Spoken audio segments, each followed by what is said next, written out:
C'est l'histoire d'un petit groupe de personnes qui se disent qu'avec suffisamment de rente immobilière, ils pourraient se payer leur liberté. Liberté de leur temps et liberté géographique. Quand j'ai entendu parler de cette histoire, je me suis rattaché au mouvement par conviction profonde d'être à ma place dans ce groupe. L'épisode d'aujourd'hui ne parle pas de ce groupe-là, non. Il parle d'un groupe de personnes différentes qui ont choisi de découvrir le monde avant de devenir accro à l'immobilier, pour continuer de vivre ce rêve éveillé. Si l'immobilier était un outil pour voyager, l'épisode du jour en est la notice explicative. Salut à toi, bienvenue dans un nouvel épisode de Chronique Immo, j'espère que tu vas bien. Je suis en compagnie aujourd'hui de deux personnes que j'ai rencontrées sur un événement, alors que je connaissais un tout petit peu, on va dire, via les réseaux sociaux avant l'événement, puisqu'on avait un peu discuté, on avait un peu échangé. Et il se trouve que j'ai eu la chance d'être assis à côté d'eux dans un séminaire immobilier. Comme quoi, tu vois, je t'en parle tout le temps, je te dis tout le temps, déplace-toi, va dans des séminaires, etc. Tu vas rencontrer des gens géniaux. Et moi, c'est ce qui m'est arrivé, notamment avec Stéphanie et Yannick. Bienvenue à vous. Merci, bonjour. Vous allez bien ? Ouais, très bien. Très bien. Super, donc du coup, comme tu peux le voir, on va être à 3 aujourd'hui sur cet épisode. Donc Stéphanie et Yannick qui vont nous raconter un petit peu tout un tas de choses autour de l'immobilier, mais pas que, tu vas voir, il y a quand même, j'ai envie de dire, un gros bout inspirationnel, en tout cas dans votre parcours. Mais par contre, ça n'enlève rien à votre parcours d'investisseur immobilier qui est bien, comment dire, il y a du taf quand même, parce qu'on en a parlé de vos projets, c'est quand même vous poussez loin quand même. Alors, par rapport à d'autres investisseurs, on en est encore au tout début de notre parcours, mais c'est vrai que le travail nous fait pas peur. Voilà, on va résumer ça comme ça. J'ai l'impression que la consistance de travail, c'est pas du tout quelque chose qui vous effraie, quoi. Non, au contraire, peut-être même que c'est stimulant en fait. Bon, ben alors écoutez, qui mieux de vous pour vous présenter ? Est-ce que je vous laisse la main ? Je vous laisse. Comment vous vous présentez en soirée d'ailleurs ? Alors ça dépend à qui. Qui êtes-vous ? Madame, qui êtes-vous ? Alors moi je m'appelle Stéphanie Jallet, mariée à Yannick depuis 2007. 2007, ça fait un peu plus de 15 ans. Donc récemment investisseur depuis 2020. 2020, fin 2020, début 2021, on a commencé. Entrepreneur aussi à mes heures. Je suis une ancienne responsable d'un bureau d'études de maîtrise d'œuvre en aménagement urbain, VRD et paysage. Voilà, okay. C'est mes origines. Et ça va aussi expliquer peut-être une partie de l'appétence qu'on a. Ton affinité avec l'IMO, elle vient de là, je pense. Elle vient sans doute de beaucoup plus loin que ça, parce qu'en fait, j'ai un très vieux souvenir de moi quand j'étais enfant, où je m'amusais à dessiner des immeubles et à faire, tu vois, chaque étage avec le report de l'escalier, à faire des balcons. Donc, ça date d'il y a très, très, très longtemps, mais d'une manière dont j'avais sans doute pas conscience, mais en tout cas, le fait de concevoir des espaces, d'aménager les espaces, de répondre à des problématiques fonctionnelles, qualitatif, tu vois, en termes de bien-être, ça c'est quelque chose qui est vraiment là depuis très très très longtemps, ça c'est sûr. Mais ça s'est exprimé d'une manière autre, puisque je te dis, moi j'étais dans le VRD, donc voirie, réseau divers, l'urbanisme et le paysage. Ok, super. Et pour toi, Yannick ? Alors moi, Yannick, donc j'ai 46 ans, bientôt 47. L'IMO, comme Steph, on a commencé fin 2020 ensemble. Après, on avait acquis notre résidence principale en 2004. Ah oui. Et donc, depuis 2004, en fait, on a mis quasiment 10 ans à rénover notre maison principale. Donc, on a fait travaux sur travaux. Avec la naissance des 2 enfants au milieu, tout à fait. Qui étaient sur les tables allongées pendant qu'on faisait la salle de bain, les faire tourner, pivoter, tu vois. Et on a pas mal bricolé donc pendant 10 ans sur notre résidence principale, et donc du coup c'est un peu pour ça que nos investissements immobiliers aujourd'hui ne font pas trop peur en termes de travaux. Toutes les tâches de travail et de travaux nous inquiètent pas trop. Enfin dans la présentation, on a 42 et 46 et demi et tous les deux de formation ingénieur. Voilà, pour résumer. Ok, ben merci pour cette présentation, les amis. Alors du coup, moi, ce que je retiens de ma rencontre avec vous, et c'est aussi pour ça que je sais pas si vous vous souvenez, mais avant de se laisser, avant de se quitter à Rennes, je vous ai dit, on ferait pas un épisode ensemble, ça vous plairait pas? Parce que franchement, vous avez des choses à dire, quoi. Enfin, moi, ça me parle, enfin, c'est un peu un rêve que vous avez un peu vécu un truc que j'adorerais vivre. Et on va pouvoir en parler, hein. Depuis tout à l'heure, je fais exprès de pas dire ce que c'est. Mais vous l'avez vécu et moi, c'est un truc qui me fait profondément vibrer puisque j'ai pu un peu faire des trucs dans ma vie, mais ça, j'ai pas encore pu faire. Et vous l'avez fait avec vos enfants et ça a ouvert des trucs. Stéphanie, tu m'en as parlé. Tu m'as dit ça a ouvert des choses chez moi et j'ai un truc en moi maintenant qui est beaucoup plus. Tu l'as peut-être pas exprimé avec ces mots-là, mais plus grand, peut-être plus profond, etc. Et c'est surtout ça que j'avais envie de partager avec les gens aujourd'hui. Qu'est-ce que vous avez fait exactement que je radote depuis tout à l'heure? Eh ben, en fait, on a quitté notre train-train habituel quotidien en France pour partir explorer le monde pendant 13 mois avec les enfants, en partie en camping-car et en partie en backpack, donc en sac à dos. Voilà. Ah, Donc on est parti. beaucoup prennent les choses c'est ce qu'on t'expliquait dans l'autre sens, c'est-à-dire que beaucoup commencent par l'immobilier pour justement favoriser ces déplacements et ce projet de voyage et de liberté, chose dont rêvent beaucoup de gens qui se lancent dans l'immobilier, en tout cas de ceux qu'on côtoie, c'est le pourquoi de beaucoup de gens. ouais. Et en fait, chez nous, ça a été l'élément déclencheur. C'est ce tour du monde et ce voyage qui nous a fait vraiment prendre conscience de plein de choses et changer de vie et arriver à l'immobilier. C'est incroyable.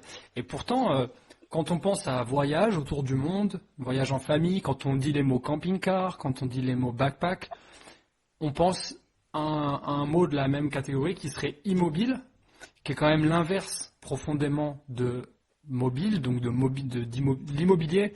Par défaut, il est immobile. Il reste à l'endroit où il est. Donc c'est tout l'inverse de quelqu'un qui cherche cette liberté, cette sensation dont j'ai du mal à trouver les bons mots, qu'on a quand on voyage, quand on fait un tour du monde, quand on explore. Comment vous l'expliquez ça? En fait, l'immobilier, c'est plus un moyen et un tremplin pour pouvoir accéder à nouveau à d'autres projets. En tout cas, moi je le ressens comme ça. J'imagine que toi aussi, Yannick.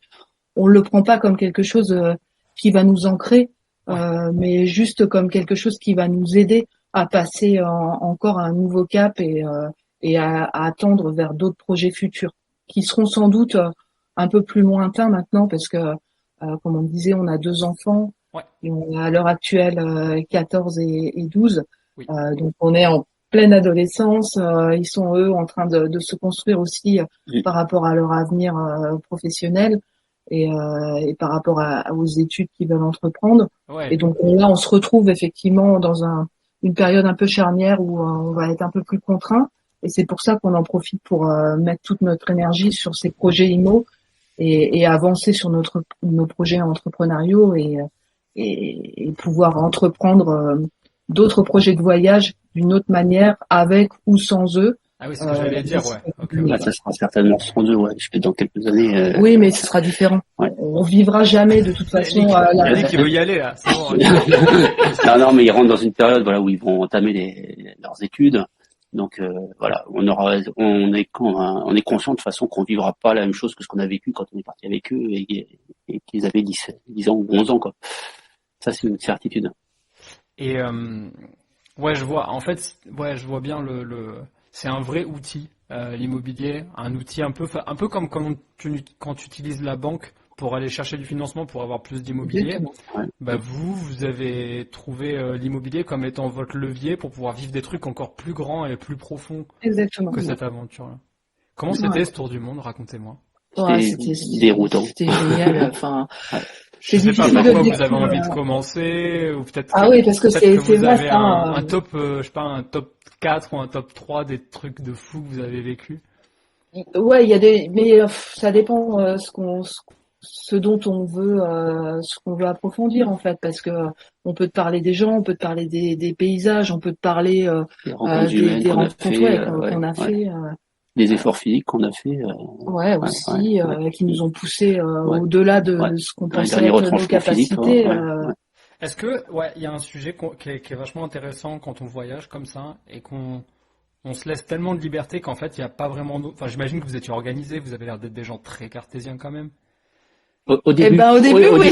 Au début, on était très organisés. Au début, on était même trop organisés. Tout était cadré. On avait limite défini où on allait dormir tous les jours. Non, ne pousse pas le bouchon non plus. Mais en fait, on s'était vraiment fait un plan avec des pays qu'on souhaitait traverser, des timings, en se disant voilà, on va faire ça pendant tant de temps, et puis là, on va basculer sur tel continent, etc. Ouais. Et puis en fait. Il nous a fallu jusqu'à la réserve, là, 3 semaines. Ouais. La réserve d'Alibera, ça a été notre première étape et c'est là que toute la famille a plongé dans le voyage. Ouais. Donc c'était en Argentine. D'accord. Nous, on a atterri à Montevideo, en Uruguay. C'est là qu'on avait fait transiter notre camping-car depuis Anvers. Donc, en arrivant à la réserve d'Alibera, en cherchant à atteindre cette réserve qui n'était pas très connue et même pas repérée sur les cartes, il n'y avait pas de route qui nous menait, on savait pas comment y aller en fait. On a quitté la civilisation et le monde occidental. Et on a eu notre premier ensablement au milieu de nulle part, au milieu des haciendas, donc autant dire que c'est des. Mais attends, mais le premier jour, non? Non, au bout de 3 semaines quand même. Ah ouais, ça fait dur sinon. Ok. Et du coup, on a réussi à sortir de là grâce à un camion qui a fini par passer par là, qui a accepté de nous tirer, qui nous a dit maintenant les gars, vous êtes gentils, mais il faut faire demi-tour parce que la piste elle est encore pire plus loin. Donc il a fallu qu'on repasse par l'endroit où on s'était ensablé. Autant dire que on n'était pas fiers. Okay. Et on a rattrapé une autre route. En demandant notre chemin à des gens du coin. Et là, on a pris une piste, si tu veux, nous, en tant que... toute caillouteuse, en fait. En tant que jeune camping-cariste, novice depuis à peine 2 ans, tu prends une route comme ça en France, tu fais 50 mètres, t'en as déjà marre, parce que t'as des cailloux de partout, dès que t'accélères de trop, ça se projette dessous, t'as tout qui vibre dans le camping-car, donc il faut trouver la bonne vitesse pour pas que ça se mette à vibrer dans tous les sens, ni à claquer des choses au niveau du moteur. Ouais, bien sûr. Et on a fait 130 kilomètres comme ça pendant 2 jours. 2 jours, ouais. Et jusqu'à arriver à un endroit où on voyait des panneaux. Donc autant dire, on n'a vu personne pendant 2 jours. On voyait des panneaux où c'était marqué attention crocodile. Je dis non mais attends, il n'y a pas des crocodiles ici quoi. Et à un moment donné, il y a notre fils Pablo qui se met à la tête et dit ah maman, papa, il y a un crocodile dans le fossé. Et on voit un truc qui ressemblait à un crocodile en plastique en fait, parce qu'il était tout luisant, vert, il était tellement brillant et immobile qu'on avait l'impression qu'on avait foutu une sculpture au milieu du fossé. Et en fait, alors non, on avait véridique. Ah non, on avait des vrais crocodiles. À côté du camping-car. Et là, on s'est dit, putain, faut pas qu'on commence à crever une roue maintenant, parce que alors là, on est mal. Personne viendra te dépanner au milieu des crocodiles. Non, c'est clair. Et donc, on a fini par arriver à cette réserve, mais c'est 2 jours. Ouais, c'est là où on a vraiment coupé les ponts avec notre monde, notre monde civilisé. Nos habitudes. Le rapport au temps, et puis le rapport aux éléments aussi. On a eu plus de réseau. Enfin, c'était vraiment la coupure totale. Ouais. Et à partir de là, on a vu les choses différemment. On a ralenti en fait, et on a accepté de laisser venir les événements tels que. On s'est plus mis à courir après les choses. On a savouré le voyage en fait. Ouais. On l'a pris comme il venait. Alors petit à petit, ça s'est pas fait du jour au lendemain non plus, mais petit à petit. Et du coup, on avait prévu de rester 6 mois en Amérique latine, et au final, on y restait 9 mois. On a fait l'impasse sur l'Asie. On s'est dit, on est tellement bien là, et on voulait vraiment profiter de là où le vent nous portait en fait, et là où nos envies nous menaient au fur et à mesure des rencontres et de ce qu'on voyait comme paysage et des conseils qu'on nous donnait, et on s'est laissé porter comme ça pendant les 13 mois de voyage qui ont été un peu bousculé avec l'arrivée de ce dont il ne faut pas prononcer le nom. Oui, bien sûr. Parce qu'on s'est retrouvé en pleine pandémie, mais sinon, on a vécu les choses en les laissant venir, et ça a été hyper formateur. Et du coup, tu me disais tout à l'heure qu'au début c'était ultra organisé, et en fait, je comprends dans ton récit qu'il y a des escapades que vous avez faites qui, à mon avis, ne permettaient pas l'organisation, tellement elles étaient fortes, chargées de déconnexion, de nature, etc. On a fait des visites par le bouche à oreille, en fait. On apprenait qu'il y avait des lieux qui n'étaient pas très loin. On a découvert ces lieux comme ça en discutant avec les gens, avec la population locale. On n'avait pas forcément fait ces lieux-là si on avait fait un voyage comme ça sur. Les rencontres étaient belles. Les rencontres étaient belles. On a fait des rencontres qui étaient très très fortes. Et je pense que c'est le fait que ça soit marqué d'une fin, enfin qu'il y ait une temporalité qui soit très courte aussi, ça intensifie les rapports humains. Il y a des gens que tu croises, tu sais que tu les reverras jamais probablement. Il y en a certains qu'on continue à joindre via les réseaux sociaux. Bien sûr. Ça n'a pas la même saveur, tu vois. Il y a des familles, des gens, ils nous auraient tout donné. Ils nous ont pris sous leur aile. Ils nous voyaient arriver, ils voulaient absolument nous mettre en sécurité. Les gens se battaient pour qu'on aille dormir chez eux avec le camping-car. Mais non. Si, c'était la folie. On a des anecdotes. Il y a des gens qui étaient ultra attentifs à nous et qui étaient très très bienveillants, quoi. Ils étaient curieux aussi peut-être de dire alors là, qu'est-ce qu'ils font, après, ça tire l'œil, des Européens. Les Européens en camping-car. Donc le camping-car n'est pas connu en Amérique du Sud, mais des camping-caristes en Amérique du Sud avec pas partout, 2 enfants. En tout cas, si, il est connu, mais pas partout. Et avec 2 c'est enfants. vrai qu'en tout cas, ça suscitait la curiosité. On s'est retrouvé même avec carrément une classe entière qui est rentrée visiter le camping-car. Les enfants qui ont profité de se faire inviter, ils ont été faire la séance de sport du coup avec la classe en question. Et on s'est retrouvé avec les gamins qui défilaient les uns et les autres, les uns après les autres dans le camping-car. Je viens d'avoir un flashback d'un dessin animé qui passait dans ma jeunesse. C'était La Famille de la Jungle. Ça vous parle? Je sais pas si La Famille de la Jungle, non. Non. Ça me fait, je vais vous trouver une photo, je vais vous la mettre là en partage d'écran. La famille de la jungle qui se balade partout avec son camping-car et les gens, les autochtones, tout ça, qui les regardent et c'est eux qui deviennent en fait phénomène de foire. À l'inverse de ce que eux ils recherchent en fait, où ils viennent pour découvrir des choses, et en fait c'est les gens qui disent mais c'est quoi ces gens qui... parfois c'était ça. À cette fameuse réserve justement d'Alibera, une nouvelle anecdote, quand on est reparti, alors déjà pendant les 24 heures qui avaient précédé, on s'était pris du sable rouge mais de partout. C'est-à-dire que quand on roulait, ça volait, c'était rentré par toutes les aérations. On en avait plein les placards, plein la cuisine. Enfin, on en avait vraiment partout. Il y avait les fringues qui avaient été protégées. Ouais. Et donc Yannick s'attelle à nettoyer le camping-car avant de repartir. Et là, on fait quoi 10 kilomètres à la sortie de cette réserve, à peine. Et je vois une famille dans le fossé qui attendait, et avec un enfant. Et je dis à Yannick, arrête-toi, on va les prendre. C'était des gens qui faisaient du stop. Mais autant dire que le stop, t'as 2 voitures à la journée, et encore, quoi. Je me suis demandé à quel moment ils allaient pouvoir monter dans une voiture, tu vois. Et donc, on s'est arrêté, et au moment de les faire monter, ils allaient à une hacienda qui, soi-disant, était à 20 kilomètres de là. Et au moment de les faire monter, le petit gamin, il traînait quelque chose dans la main. En fait, c'était un mouton, c'était une petite brebis qu'il avait attaché avec un sweatshirt qui servait de laisse. Et donc, je me suis retrouvée, donc les enfants sont passés devant avec Yannick, et moi, j'étais derrière avec la famille, avec les 2 gamins, les 2 parents, et la brebis au milieu du camping-car. Et là, c'était la rencontre de 2 mondes. Ouais. C'est-à-dire que ces gens-là, je sais pas dans quelles conditions ils vivaient, mais ils étaient là, ils arrivaient dans une soucoupe volante, quoi. Ils avaient le regard qui se portait partout. J'ai essayé d'échanger avec eux. Alors, je sais pas s'il y avait un rapport de supériorité homme-femme, mais en tout cas, la femme, elle me regardait pas dans les yeux, elle arrêtait pas de baisser les yeux. C'est son mari qui répondait à sa place. Enfin, tu vois, c'était un peu gênant comme situation. Les enfants, eux, ils étaient épuisés, ils se sont endormis. Et t'avais au milieu de tout ça la brebis qui chie au milieu du camping-car. Incroyable cette histoire. Et donc Yannick panique et les enfants étaient devant. Ils disaient, mais maman, quand est-ce qu'ils arrivent? Et donc, on voyait les kilomètres défiler, ça faisait déjà 30 50 bornes km. qu'on les avait. Ils étaient toujours installés, ils descendaient toujours pas. Ils sont bien, ils veulent plus descendre. Et donc, ouais, au bout de 40 kilomètres, tout d'un coup, ils ont dit, bah, c'est là. Voilà, on était arrivés à une hacienda et ils allaient voir de la famille. Il y avait une odeur à l'arrière qui était juste monumentale.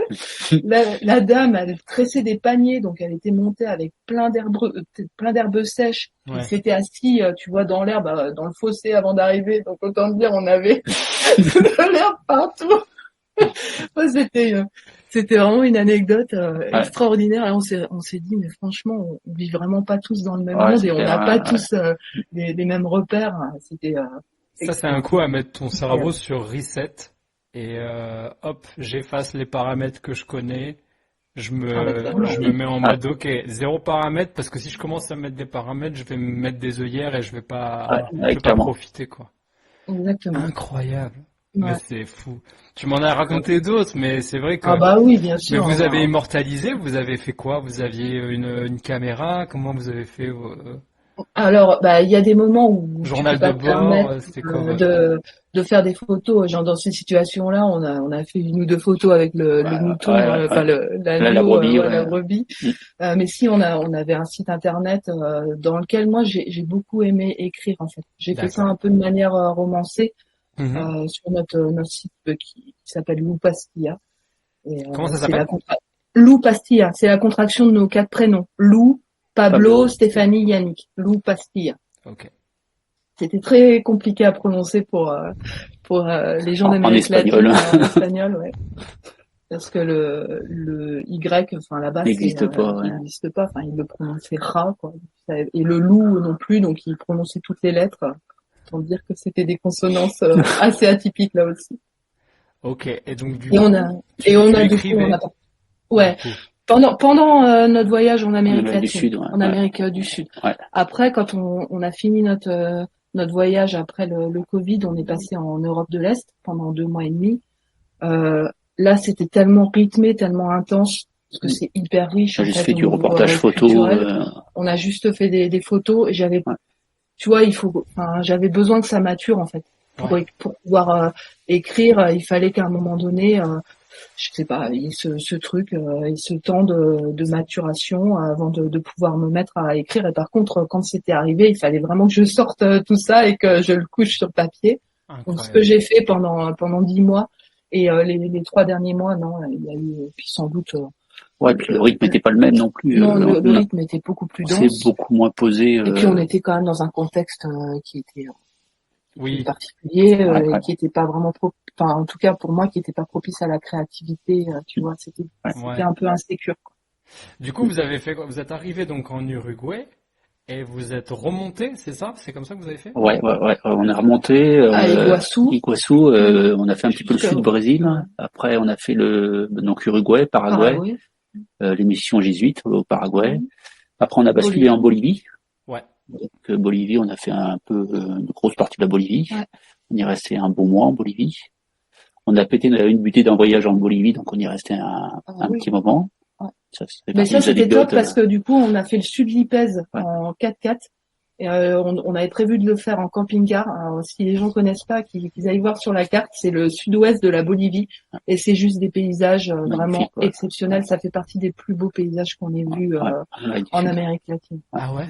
Après, on a basculé au Pérou. Après, on a essayé de monter en Équateur, mais on s'est retrouvé dans des manifestations assez violentes. Ouais. Donc, du coup, on a fait demi-tour. On a fait 2 kilomètres, grosso modo, en Équateur. Après la frontière, on s'est retrouvé au milieu des feux, des jettières. Donc, on est parti par les champs. On est retourné vers la frontière. À fond les ballons avec le camping-car dans les champs de patates. On a retraversé le poste des douanes. Une demi-heure après, ils n'ont pas compris pourquoi. Et il y a eu des moments comme ça où vous vous êtes senti en danger, où vous avez eu peur pour votre vie pendant ces 13 mois? Alors, peur pour notre vie, non. Mais par contre, déjà, on a toujours suivi les conseils que nous donnaient les gens du coin. S'il y avait des zones à éviter. Mais attendez, juste pour comprendre, il y a quelqu'un d'entre vous qui parle bien couramment l'espagnol? Ah bah du coup on s'y est mis tous. On a appris là-bas. Ok. Non mais c'est moi avec mes petits a priori de français. Non mais je parle pas espagnol, je vais pas. Non, ok, on s'en fout. Non, c'est vraiment pas un problème de pas parler espagnol en partant. Non, t'apprends sur le tas. Très vite. Ouais. T'apprends sur le tas, ça arrive, ça vient très très vite. Attends, on va finir le voyage déjà. Donc après non, parce que nous, c'est ce que je t'ai expliqué. Hein, on se disperse très facilement et on a tellement de choses à partager que. C'est magnifique. Continuez, laissez-vous aller. Du coup, vous étiez en Bolivie, vous n'avez pas été en Équateur. Non, au Pérou, on n'est pas allé en Équateur. Si, on y est allé, mais on a laissé le camping-car à Lima et on est parti 15 jours aux îles Galapagos par l'avion. Et ça, c'était juste génial. Le paradis sur terre et sous l'eau. On pensait pas, si tu veux, que c'était faisable. On n'avait même pas envisagé parce qu'on s'était dit non, financièrement déjà c'est mort, on pourra jamais se payer ça. Sauf que à l'échelle du monde, quand tu regardes ta carte et que tu vois les îles Galapagos qui sont là, que tu vois limite sur ton GPS sur la route. Tu dis mais non, mais on peut pas passer à côté. On est là, quoi. On est juste à côté. Et on s'est dit non, tant pis, on fera l'impasse sur ce qu'il faut en fin de voyage, mais on peut pas louper ça. Et en plus, on est une famille de plongeurs tous les 4. Et là, on s'est dit non, il faut qu'on y aille. Et c'était exceptionnel. C'est d'une richesse au niveau de la faune. C'est exceptionnel. Les gamins, pour te dire, en PMT. Donc pas le masque tuba, ils ont quand même vu 12 requins marteaux. Voilà. C'est un truc incroyable. Des tortues, des tortues, raimentas, des lions de mer, on va pas te faire requins. C'était génial. C'est franchement exceptionnel. Et de là, on est rentré, on était un peu frustrés de pas pouvoir aller en Équateur.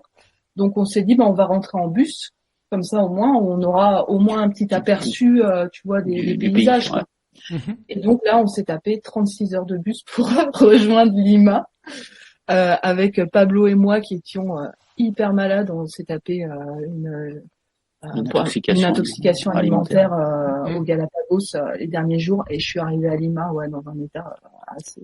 Mais on peut loger sur les îles Galapagos. Il y a des. C'est très simple.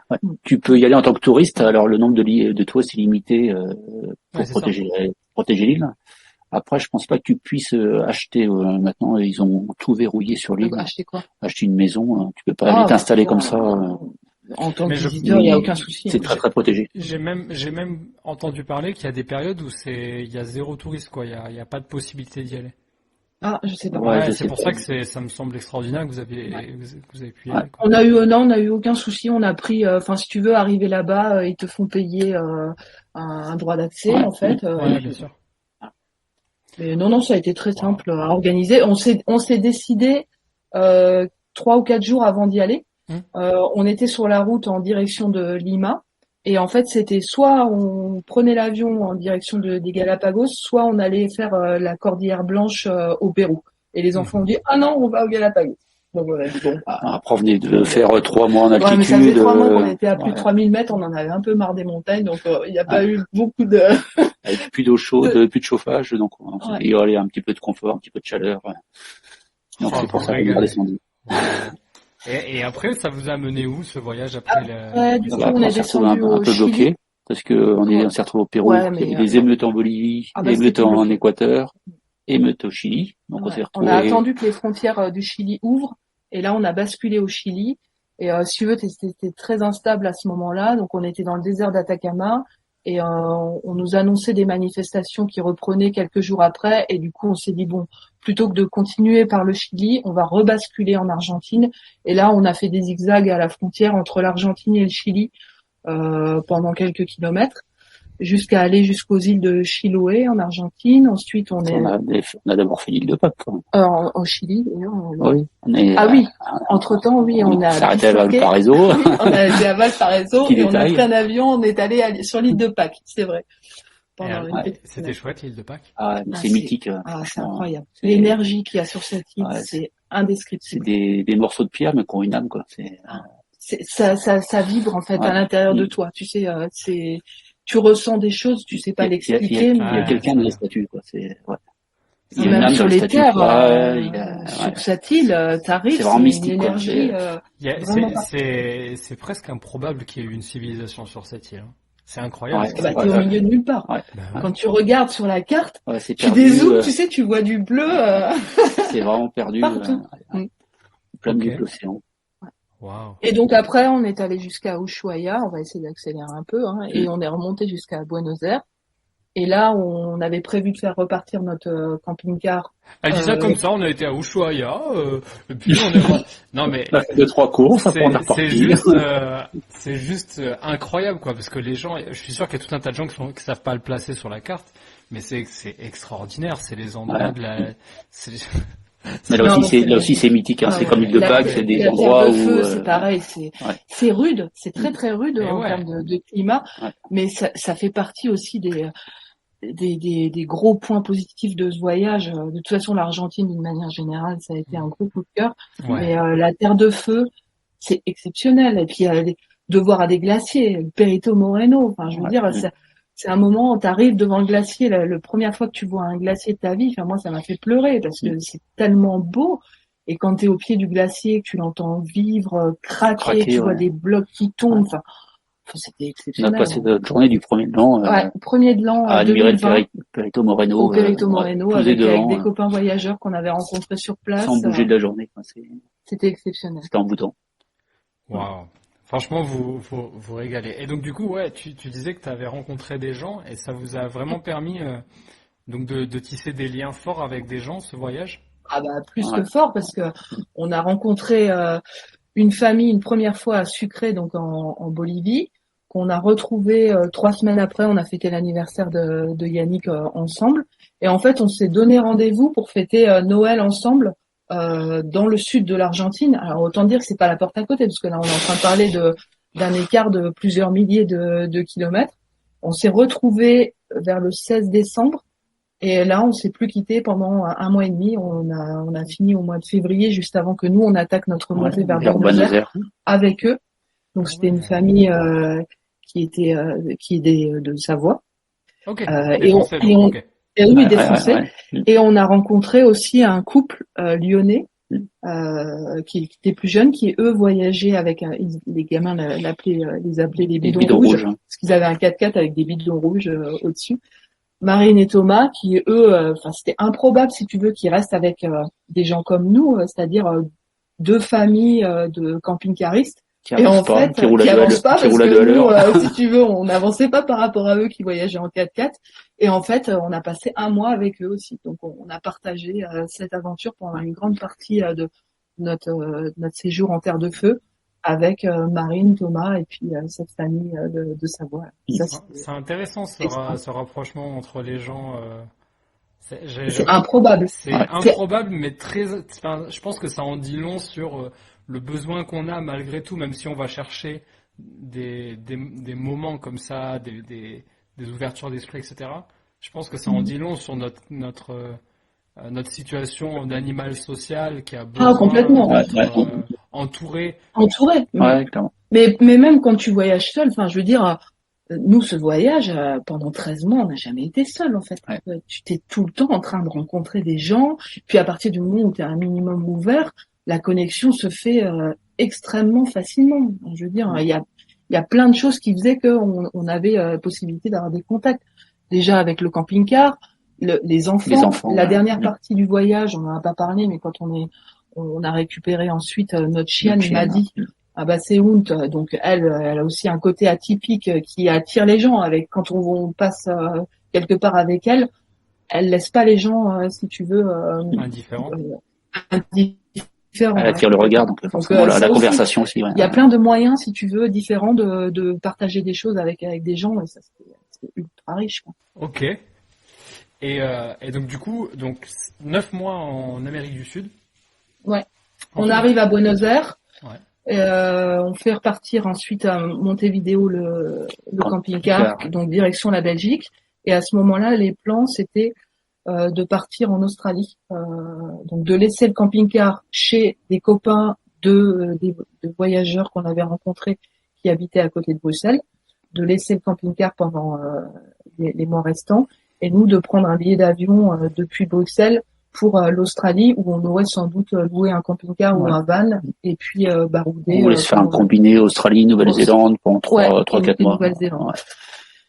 Et donc là, on savait pas où aller. Et nous, on avait 1 mois, si tu veux, de traversée devant nous. Et le projet jusqu'au 27 février. Ouais. Jusqu'à l'anniversaire de Pablo. Et après, donc, on avait 1 mois devant nous. On avait 1 mois devant nous, ouais. Et on s'est dit, qu'est-ce qu'on fait? Donc, on hésitait entre le Costa Rica, Cuba et puis le Guatemala. Et on a demandé l'avis sur des sites de voyageurs. Et ce qui ressortait le plus, c'était le Guatemala. Du coup, on a pris 4 billets pour le Guatemala. Okay. Et donc là, on était en sac à dos. Donc on est allé au Guatemala et au Honduras. Et on avait prévu de se faire 1 semaine, on avait réservé 1 semaine au Belize pour aller plonger tous les 4 avant de récupérer le camping-car. Et en fait, en arrivant au Guatemala, là on a senti, si tu veux, que la situation commençait un petit peu à évoluer, pas dans le bon sens. Nous, on était les seuls Français en arrivant, on nous a mis de côté, on nous a fait remplir un bulletin médical, on nous a demandé plein de choses sur notre voyage, d'où on arrivait, etc. Donc on sentait déjà que c'était pas normal puisque d'habitude avec notre passeport français, si tu veux, on passait partout. Et en France, il commençait déjà à sentir mauvais, il commençait à. Il y avait les écoles qui étaient fermées. Il y avait des fermetures d'écoles. Donc là, pour nous, on sentait qu'il y avait un truc qui était le climat changeait, quoi. Qui était pas pareil que d'habitude. On n'a pas fait trop cas, on a fait notre séjour au Guatemala, donc là, t'es dépendant de tout le monde en fait, parce qu'on se retrouvait du jour au lendemain sans véhicule, à devoir tout planifier, les transports, les lieux d'hébergement, la nourriture, enfin bref. Les choses se passent et au bout de, ça faisait 3 semaines qu'on était dans le pays. Il y a une intervention du président du Guatemala à 20h qui nous dit ce soir à minuit, le pays est fermé, les écoles sont fermées, les restaurants sont fermés, tout est fermé. Et il n'y a plus de transport. Il n'y a plus de transport. Plus d'avion, plus de bus, plus rien du tout. Et là, on s'est retrouvés à se dire, qu'est-ce qu'on fait, quoi? Donc, tu analyses brièvement la situation, tu te dis, écoute, on est en sécurité, on est à l'hôtel, sauf qu'on était sur un hôtel paumé. Et il fallait prendre, on était sur une île, en pleine jungle. Il fallait prendre une espèce d'embarcation qui s'appelle une lancha pour pouvoir traverser et aller au village le plus proche. Enfin, autant dire qu'on était vraiment isolés de tout, quoi. Okay. Et on a laissé passer 24 heures. Et moi, j'étais en lien avec des voyageurs qu'on avait rencontrés dans la forêt quelques jours avant. Mm-hmm. Et eux étaient passés au Mexique la veille. Et on se fait une visio. Et là, je les vois. Enfin, c'est surréaliste. Nous, il n'y avait plus un bruit autour de nous. Les lanchas, il n'y en avait plus une qui transportait personne. Et eux, ils étaient passés au Mexique, installés tranquillement à un bar avec plein de gens qui passaient derrière. Enfin bon, tout était la vie, quoi, normale. Mais quoi. Cette période, elle était bizarre parce que si mes souvenirs sont bons, il y avait les pays se sont pas non, donc il y avait encore des pays où c'était freestyle total et d'autres qui étaient dans la psychose. Exactement. Donc là, nous, on était dans le pays de la psychose, si tu veux, et puis au Mexique, eux, ils étaient encore freestyle, quoi. Et elle nous dit, Steph, vous devriez passer au Mexique, c'est encore ouvert, on a entendu que les frontières allaient fermer d'ici 72 heures. Ah oui. Donc si tu veux, là, j'avais un peu tous mes voyants au rouge. J'ai appelé l'ambassade. Ils n'avaient pas l'air très alertés. Et j'étais en train de négocier pour récupérer, si tu veux, l'argent qu'on avait réglé pour le Belize, pour nos transferts, en fait, parce que là, on savait très bien qu'on n'allait pas y aller. Et on n'a pas fait de pas y passer parce qu'on aurait été confinés au Belize. Là, ça nous aurait coûté 3 jambes, quoi. Parce que là, c'est horriblement cher, ce pays. Donc, on avait décidé de pas y aller et on a bien fait. Et du coup, en négociant les billets pour essayer de récupérer notre argent auprès de la nénette qui nous les avait vendus, je lui ai demandé comment on pouvait passer la frontière du Mexique. Et elle nous a dit, écoutez, j'ai emmené un bus ce matin, il y avait 4 Français à bord et le reste c'était des Allemands. Ils sont passés, mais je connais quelqu'un qui travaille à la frontière, dans 48 heures, ça sera fermé. Alors, j'ai dit, quand est-ce qu'on peut partir? Elle m'a dit, demain. Ok. Donc elle nous a donné le rendez-vous le lendemain matin, à 5 heures du matin, sur la berge opposée à la nôtre. Et si tu veux, le seul repère, c'était une lampe de poche pour se faire signe en pleine nuit, quoi. Donc il a fallu qu'on trouve quelqu'un. Cette histoire, mais pour moi, c'est un film, ça. Ah mais là, oui. Pour moi, c'est l'équivalent d'un film de de passeurs de narcotrafiquants là. Tu sais, C'est un peu ça, ouais. Donc j'ai appelé Yannick et les enfants qui étaient tranquillement en train de se baigner dans le lac. Pour le coup, ils avaient le lac pour eux tout seuls. Ouais. Et ils sont remontés, donc je leur ai expliqué la situation. Les gamins, ni une ni deux, ils ont dit t'inquiète pas maman, on fait les bagages. Nous, on est partis pour essayer de trouver de la monnaie pour payer tout le monde, le passeur entre autres, et puis les gens de l'hôtel. Enfin bref, avoir un petit peu de nourriture pour passer. Et donc, on est revenu à l'hôtel et le lendemain matin, c'est la gérante de l'hôtel qu'on a réveillée à 4 heures du matin pour nous faire passer et puis nous emmener à la rencontre des passeurs qui nous attendaient. Et à peine arrivés, si tu veux, ils nous ont dit ouais, vous êtes croyants? Donc on a dit oui. Et ils ont commencé à se signer et à embrasser leurs mains en priant, tu vois, pour nous, pour qu'on arrive jusqu'à la frontière qui était à 3h30 de là. Et en fait, ils nous ont expliqué qu'ils n'avaient absolument pas le droit de faire ça parce que ils pouvaient transporter que 4 personnes à bord du véhicule et en tout on était 6 avec les enfants. Donc ils nous ont demandé déjà de coucher les enfants pour éviter qu'on les voie. Et à chaque fois qu'on croisait une voiture, ils se signaient, ils s'embrassaient la main et ils faisaient une prière. Donc autant dire que l'atmosphère pendant 3h30, elle était mais ultra pesante quoi. On s'est demandé c'était énorme. C'était long. Ça a été énorme. Ça a été le pire épisode de notre voyage. Enfin, en tout cas, le plus marquant. C'est qui le plus posé de vous deux? C'est qui rassure qui là dans ces moments-là? Non, on est tous les deux relativement calmes dans ces moments-là. Moi, j'ai tendance à être dans l'action, à prendre un peu les choses en main, mais on n'est pas en stress. Si tu veux, on n'est pas là. On laisse ça à Pablo. Notre fille. Notre fils a tendance facilement à stresser, nous non. Non, enfin, en tout cas, voilà, on n'est pas là à le montrer et à s'énerver ou non. On essaie de prendre sur nous. On sait pas qu'on essaye, c'est que ça se fait naturellement. Okay. Et donc, en arrivant à la frontière, tout était fermé. On a attendu que ça ouvre. C'était la première fois qu'on arrivait à une frontière fermée. Ça fait bizarre. Hein. C'était un portail qui fait 10 mètres de long, 3 mètres de haut, avec des barbelés. Il y avait personne. Incroyable. Donc là, la personne qui nous avait amenés, elle commence à appeler son pote qui était un peu plus loin. Douanier à l'intérieur. Elle nous dit glissez un petit billet dans le passeport. Ok. On arrive donc vers ces gens. Ils nous tamponnent donc notre sortie du Guatemala. Très bien. Et là, ils nous laissent dans un no man's land, en fait. On avait avancé là dans un espèce de couloir qui faisait au moins 400 mètres entre les deux frontières. Et donc, on avait la frontière du Guatemala derrière nous qui venait de se fermer et on pouvait plus y re-rentrer parce qu'ils acceptaient plus de Français. Et la frontière du Mexique qui était encore fermée et on n'était pas sûr de passer, en fait. Mais là, vous étiez pas avec les passeurs à ce moment-là, ils vous avaient laissé. Non, avec les douaniers. Ils nous ont laissé, en fait, avec les douaniers. Eux, ils attendaient un peu plus loin, être sûrs qu'on passe, mais ils pouvaient plus rien faire pour nous, si tu veux. Ouais. Et là, franchement, ça a pas duré longtemps, ça a duré peut-être 10 minutes. Mais 10 minutes, qui ont été les plus longues de notre vie, où on s'est dit, mais en fait, là, j'étais en train de me dire, mais qui est-ce qu'on appelle comme consulat si jamais il y a un problème, parce qu'en fait, Mais c'est surtout au bout de combien de temps, quoi? Vous allez vous retrouver dans une cellule au fin fond de je sais pas où. Ouais, c'est clair. Et au bout d'un moment, il y a 2 espèces de balaises là qui sont venus, 2 vrais Mexicains. 2 vrais Mexicains là, qui sont venus nous chercher et on a signé les papiers, on a rempli les trucs, ils nous ont pris la température, si tout allait bien. Tout allait bien. Ils ont fini par nous tamponner et on s'est retrouvés comme 4 imbéciles à une frontière où il y avait rien, au milieu de nulle part et à pas du tout avoir pour le coup anticipé la suite, pas même à savoir s'il allait avoir des taxis qui nous emmènent au premier village du coin. Sachant qu'il y avait plus personne, ils avaient déserté la douane en fait, il y avait plus personne, nulle part. Il y avait 2 pauvres personnes là qui étaient là à nous faire remplir les papiers, à nous tamponner. En dehors des gens qui travaillent à cette douane, il y avait rien aux alentours. Non, mais quand je te dis les gens qui travaillent, il y avait 2 personnes. Il y avait plus personne. Ils étaient prêts à fermer. Il n'y avait pas une voiture, il y avait rien, personne. Il n'y avait pas de vie. Donc là, on a commencé à marcher avec nos sacs à dos et puis on a vu un taxi. On s'est dit, lui, il a vraiment envie de bosser aujourd'hui.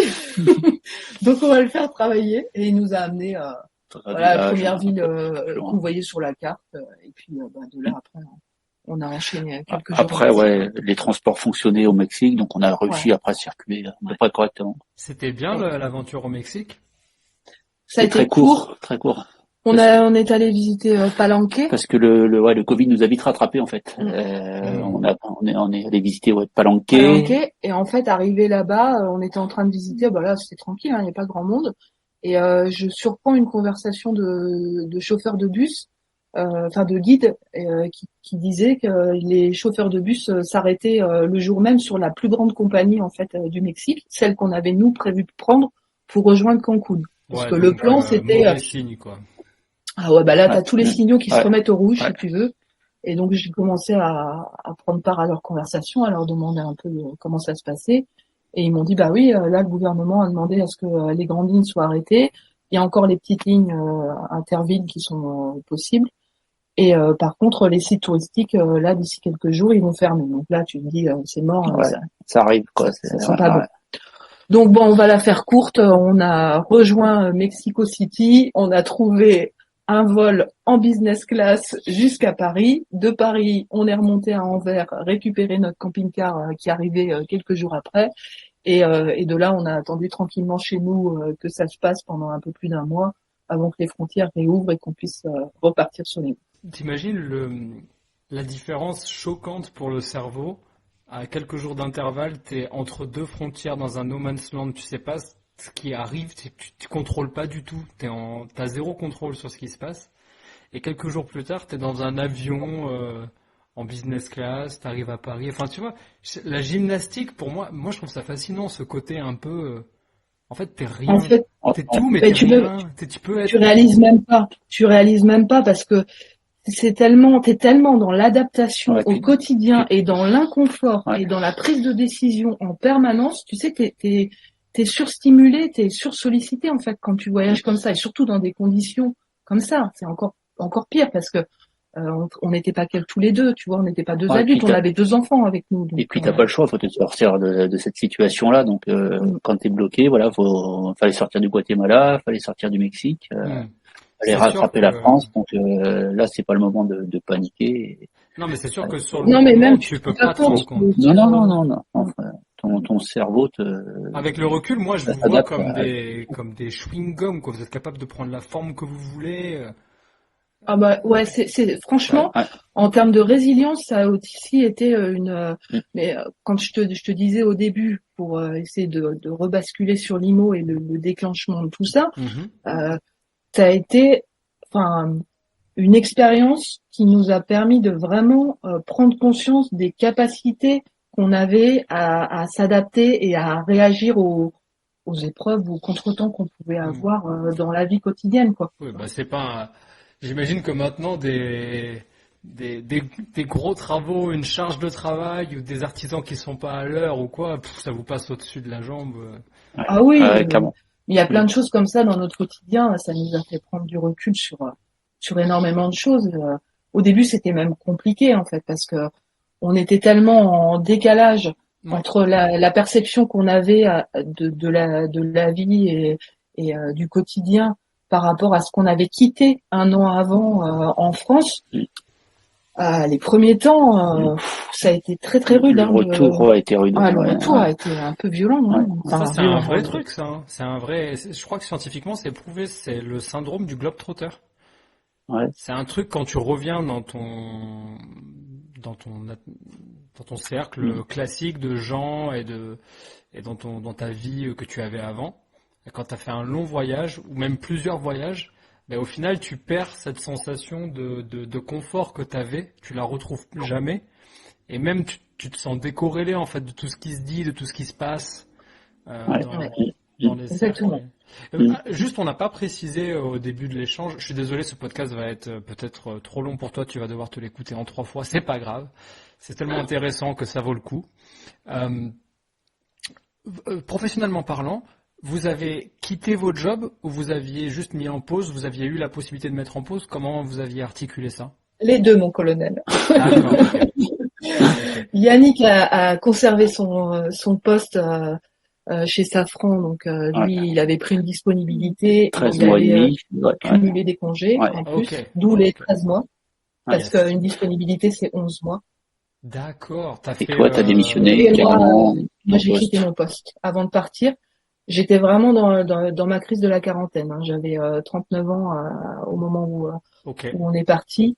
Et je sentais, si tu veux, que ça faisait déjà 9 ans que j'étais dans cette société. Ouais. Et j'avais l'impression, si tu veux, d'être arrivée au bout de ce que j'étais capable d'apporter.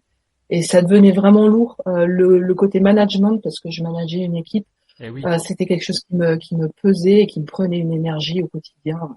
Voilà. Est-ce que tu dirais que tu étais carriériste jusqu'à ce que tu te rendes compte que tu ne sais pas vraiment ce que tu veux? Oui. Ah oui. J'avais pas vraiment pris conscience de mon pourquoi. Tu vois. Ouais. Et j'avais pas pris conscience de ce qui me faisait vibrer réellement, en fait. Et j'étais vraiment plus dans le paraître, il faut que j'occupe un poste avec une certaine fonction sociale et professionnelle. J'avais besoin d'une reconnaissance, en fait. Et ça a été très très compliqué à quitter, parce que autant ça venait de moi et je savais où j'avais envie de partir, si tu veux, du nouveau chemin vers lequel j'avais envie de me diriger, et l'alignement que je ressentais profondément au fond de moi, mais le regard des autres et le regard de la société par rapport à mon nouveau statut social et professionnel, mais ça a été des mois où vraiment j'ai très très mal vécu. Il a vraiment fallu faire preuve de résilience pour avancer et passer outre tout ça et continuer sur cette voie malgré tout, enfin cette nouvelle voie que j'avais décidé d'entreprendre. Mais ça a vraiment été compliqué pour moi. Ouais, c'est intéressant. Et du coup, vous êtes vraiment rentré à pile 13 mois ou vous avez eu est-ce que vous avez eu, ma question c'est plutôt, est-ce que vous avez eu un sas de décompression de quelques semaines ou quoi? Pas du tout. Toi, t'es rentré, Yannick, t'es rentré j'ai repris le boulot. J'ai repris le boulot aussitôt, ouais. Wow. Et là, c'était... Comment tu l'as vécu? C'était horrible, hein, franchement, c'était horrible. Je suis rentré en plein congé, là, tous mes collègues étaient en congé, donc je suis arrivé tout seul au boulot, et personne ne m'attendait, donc personne pensait, enfin tout le monde pensait que j'allais pas revenir. Donc j'avais pas de poste. Le mot avait tourné, non mais Yannick, il est parti, il revient plus. Ouais, c'est clair. J'avais pas de poste, pas d'ordinateur, pas de bureau, pas rien. Ouais, t'étais pas rattaché à un projet en cours, du coup tu es arrivé, il y avait... Donc j'ai été passé 2 semaines à me tourner les pouces, à attendre que ça se passe. Et ça, c'était horrible, quoi. Donc dans un cadre de grosses boîtes où il y a plein de choses qui te contraignent. Oui. Et donc là, on est arrivé d'un voyage de liberté, en fait, 13 mois de liberté. Donc là, c'était très très dur. Le retour à la réalité des choses, c'était très très dur. Les 15 premiers jours, il a fallu re-rentrer dans le moule. Et autour de toi, les gens, je te pose la question à toi parce que je sais que toi, tu as décidé de prendre un chemin différent, Stéphanie, mais du coup, quand tu étais au boulot et que finalement, tu as retrouvé ces collègues qui sont revenus de congé, etc., le regard, c'était adapté à toi ou toi, tu t'es adapté au regard? Comment ça s'est fait? C'est un peu les deux. Hein. Forcément, en 13 mois et demi, on a changé, donc on voit les choses différemment. Donc les collègues, on les voit différemment par rapport à la manière dont on les voyait avant de partir. D'accord. Et puis inversement, hein, donc les gens savent très bien après 13 mois de voyage comme ça que quand on dit quelque chose, voilà, c'est qu'on va le faire, quoi. Il y a beaucoup de gens qui disent comme ça, bah je vais partir, je vais m'en aller, et ils le disent. Et la plupart des gens restent dans le train-train quotidien et ils n'osent pas dans leur petit confort, ils n'osent pas partir comme ça.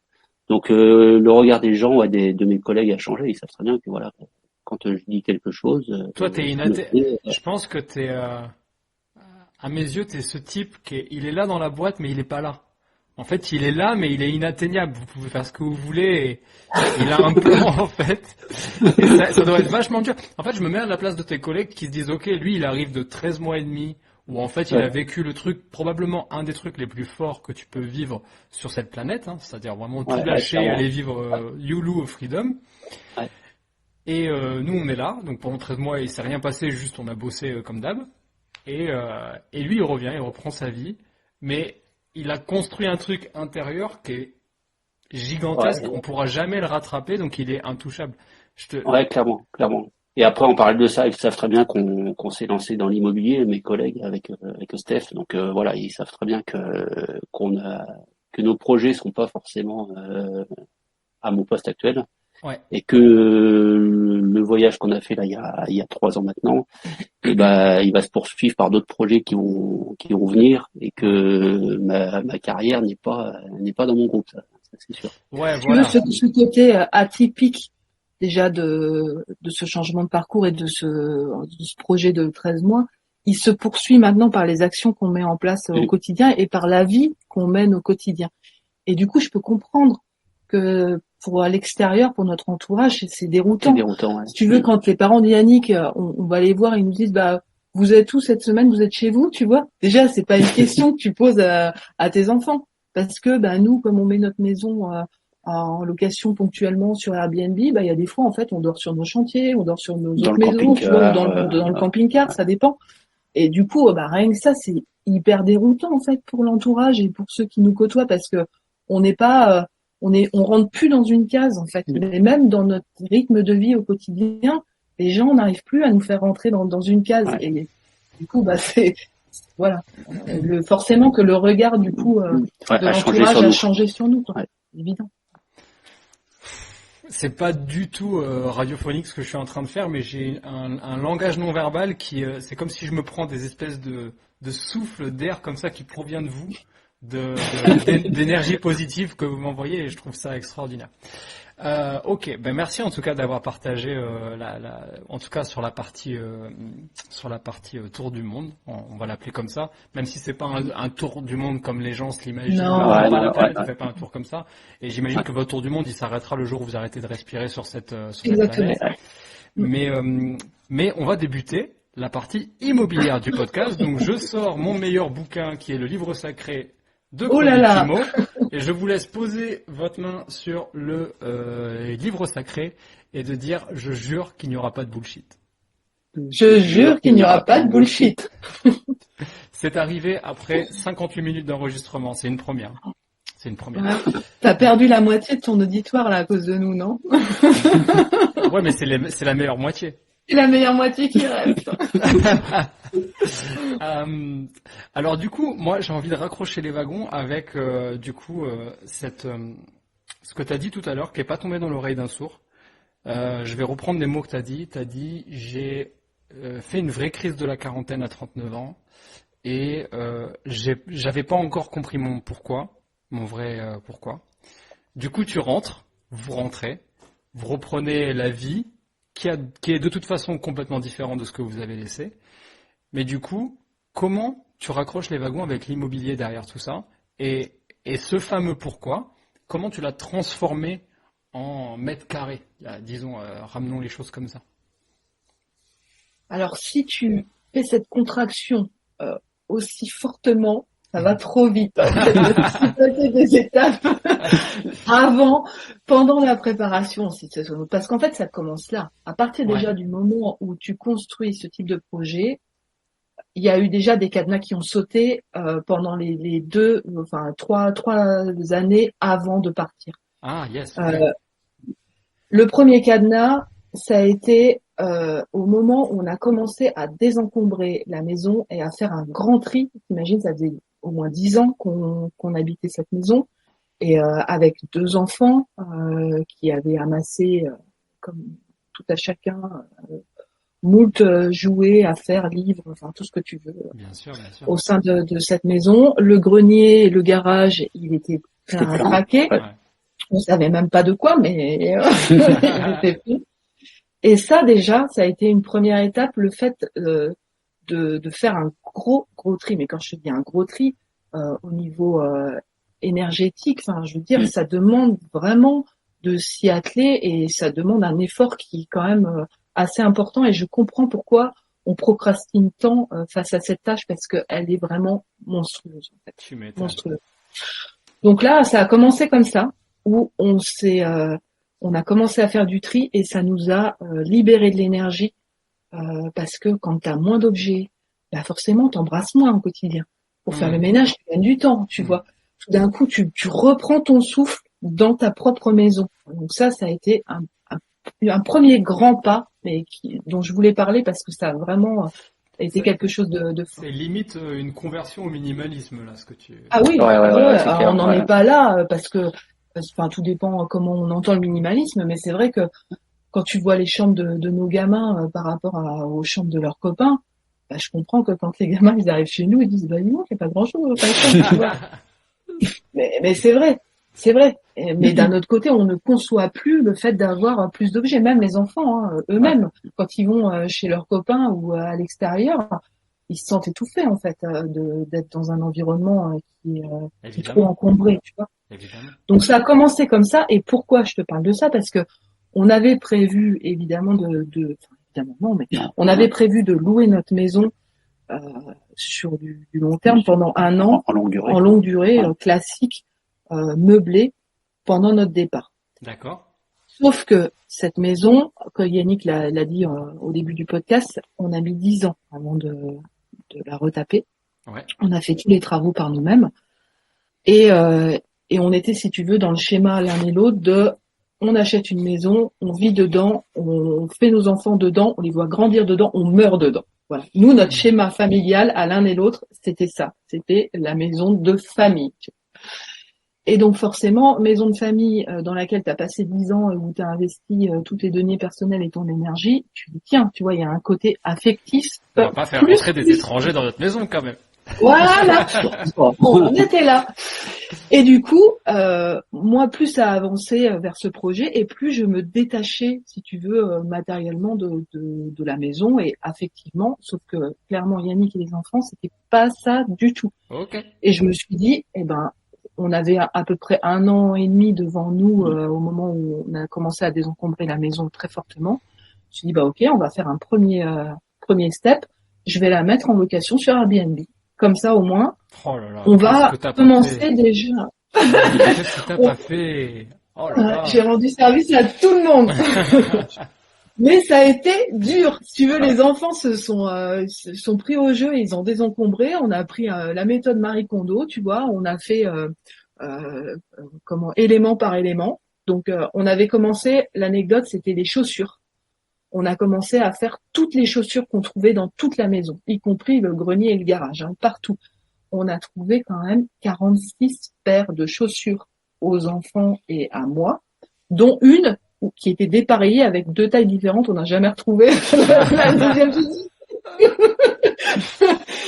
Et là, j'ai fait une pile que j'ai pris en photo sur notre ponton devant chez nous. Je me suis dit, mais c'est pas possible que dans tout ce qu'on a à jeter ou à donner, on ait réussi à mettre 46 paires dans des coins de la maison à ne pas pouvoir les utiliser. Ouais. C'était juste tu vois, là, les prises de conscience, elles sont là physiquement, elles sont factuelles. Tu vois. Elles sont factuelles. Donc bon, je te disais, les enfants se sont pris au jeu, très bien. Et Yannick, à 1 semaine de louer la maison, il avait toujours pas fait ses cartons. Donc il s'est mis un petit peu à la dernière minute. Une petite peur du changement, Yannick. Non, mais je bossais aussi en parallèle. Ah oui, excuse-moi. Et moi aussi. Hein. Non, moi aussi, je bossais à ce moment-là. Il n'y a pas d'excuse. Et donc, bref, à un moment donné, au pied du mur, on a mis la deadline et donc j'ai pris les photos, j'ai mis en annonce la maison. Le lendemain, il y avait déjà 2 réservations. Sauf que nous, comme des bleus, c'était la première fois qu'on louait sur Airbnb. On s'est dit, attends, des gens qui viennent à côté de Poitiers vont venir que de temps en temps les week-ends et avant qu'on ait une réservation, on a du temps, quoi. Et en fait, j'avais rien bloqué sur le calendrier. Et là, on s'est retrouvés avec des réservations en pleine semaine. Avec nous au boulot, les gamins à l'école, tu vois, chose qu'on n'avait pas du tout anticipée. Et là, on s'est dit, maintenant, ça va pas du tout. Parce que là, on va même pas pouvoir habiter chez nous.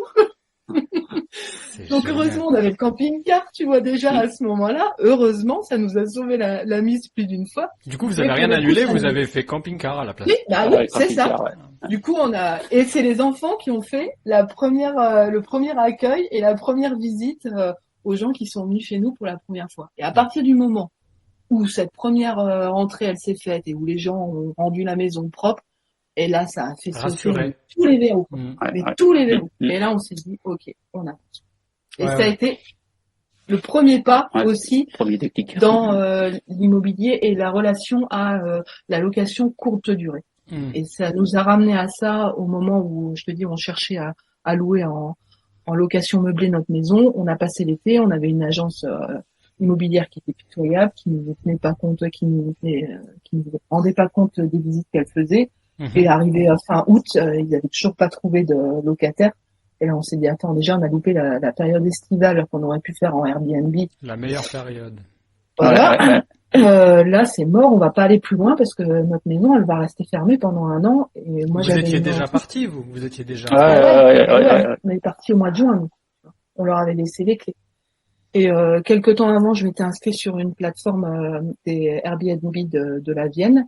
Et il y avait une personne qui s'était proposée comme étant en conciergerie.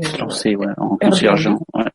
Et du coup, on l'a contacté et il a pris la maison en charge et on a relancé, si tu veux, la location en Airbnb pendant tout le moment où on était parti. Du coup, ça vous a aussi permis de financer. Enfin, je sais pas si ça vous a financé ou si ça vous a aidé financièrement dans ce voyage, mais ce qui est génial, c'est que. Bah, en tout cas, je sais pas si vous étiez encore. Elle était sous crédit encore cette maison. Non. Bah ça aussi, tu vois, ça fait partie des verrous qui ont sauté. 3 ans avant de partir, c'est là que Yannick s'est autorisé à rêver de ce tour du monde qui était à la base un de mes rêves depuis presque 10 ans.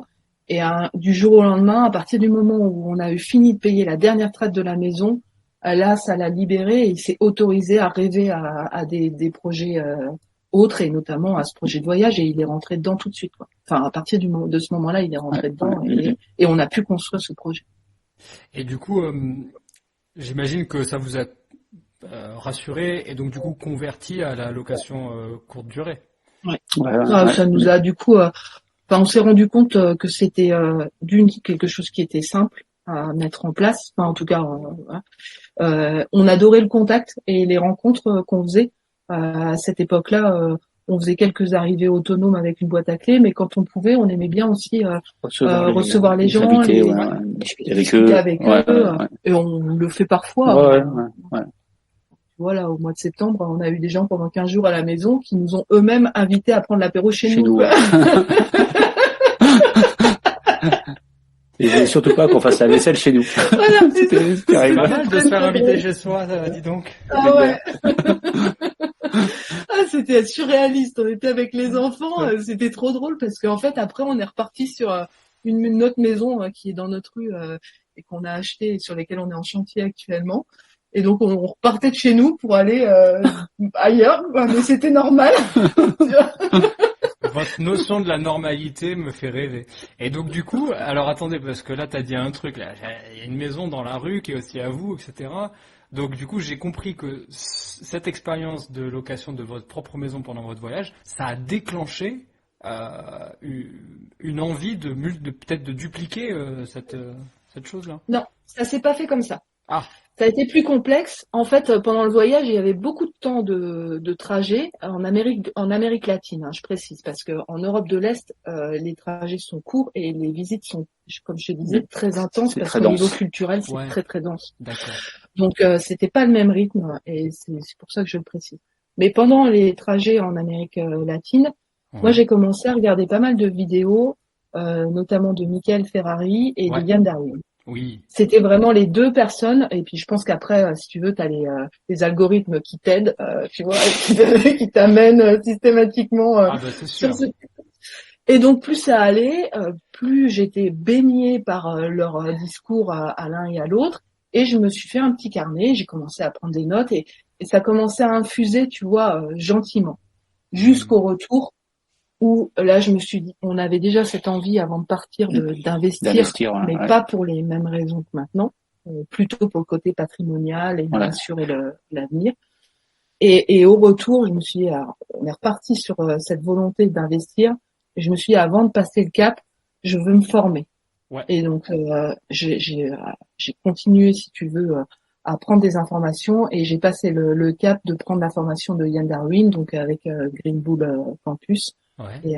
Et ça a été vraiment là un gros tremplin parce qu'à partir du moment où j'ai commencé à décliner les modules, la recherche de biens, les visites, tu vois, la négociation, le dossier bancaire, j'ai tout appliqué tout de suite. J'avais pas fini la formation que je mettais en pratique direct, quoi. Okay. Et j'ai commencé la formation au mois de novembre.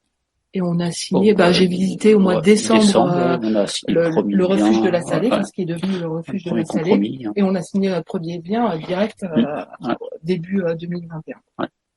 Dans la foulée. Et là, ça a été le début. Parce qu'on avait compris comment faire de l'IMO rentable. Chose que jusqu'à présent, si tu veux, c'était pas quelque chose d'évident, quoi. On faisait de l'IMO patrimonial et à partir du moment où on avait un bien qui s'autofinançait, on trouvait ça déjà vachement bien. Là, on a switché, quoi. Mais vraiment, on est passé à autre chose. Mais parce qu'on n'avait pas les bons modèles, quoi. Non. On était sur les modèles familiaux, investir dans un appartement pour avoir un patrimoine à la retraite, quoi. Ouais. C'est nos modèles. C'est marrant parce que vous êtes l'antithèse des quarantenaires, du quarantenaire lambda, quoi. Si on devait écrire un bouquin sur votre vie, ça serait l'almanach du contre-quarantenaire, quoi. C'est tout l'inverse. On va retenir le titre. Non, mais vous êtes juste incroyable. Comment ça se fait? Enfin, 40 ans, généralement ton cerveau il est matrixé, il est pas du tout pâte à modeler, donc tu te remets pas en question, tu vas jamais foutre 2000 balles dans une forme, enfin je sais pas combien ça coûte, mais tu vas jamais mettre de l'argent dans une formation d'un prétendu formateur sur internet qui va t'expliquer la vie alors que t'as déjà 20 ans de carrière. Enfin, jamais de la vie, quoi. Qui fait ça? Ben vous l'avez fait en fait.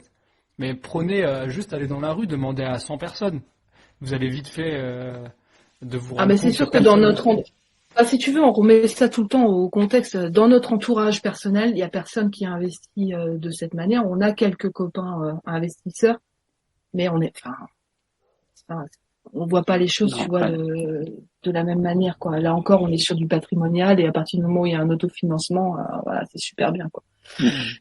Mais à partir du moment où tu t'élargis ton cercle de vision et que tu vas avoir des groupes d'investisseurs immobiliers, là tu te dis, en fait, je suis largement dans la norme, voire même je suis un petit, quoi. On est des tout petits, nous, tu vois. On a commencé à sortir, à aller à des événements IMO, à aller sur des salons. Là, on est des bébés. Clairement, quand tu vois certains qui ont des millions d'euros de biens. Ah oui, tu veux dire en tant qu'investisseur. Ouais. Donc forcément, tout est une question de prisme, tu vois, avec lequel tu regardes la vie et ton chemin.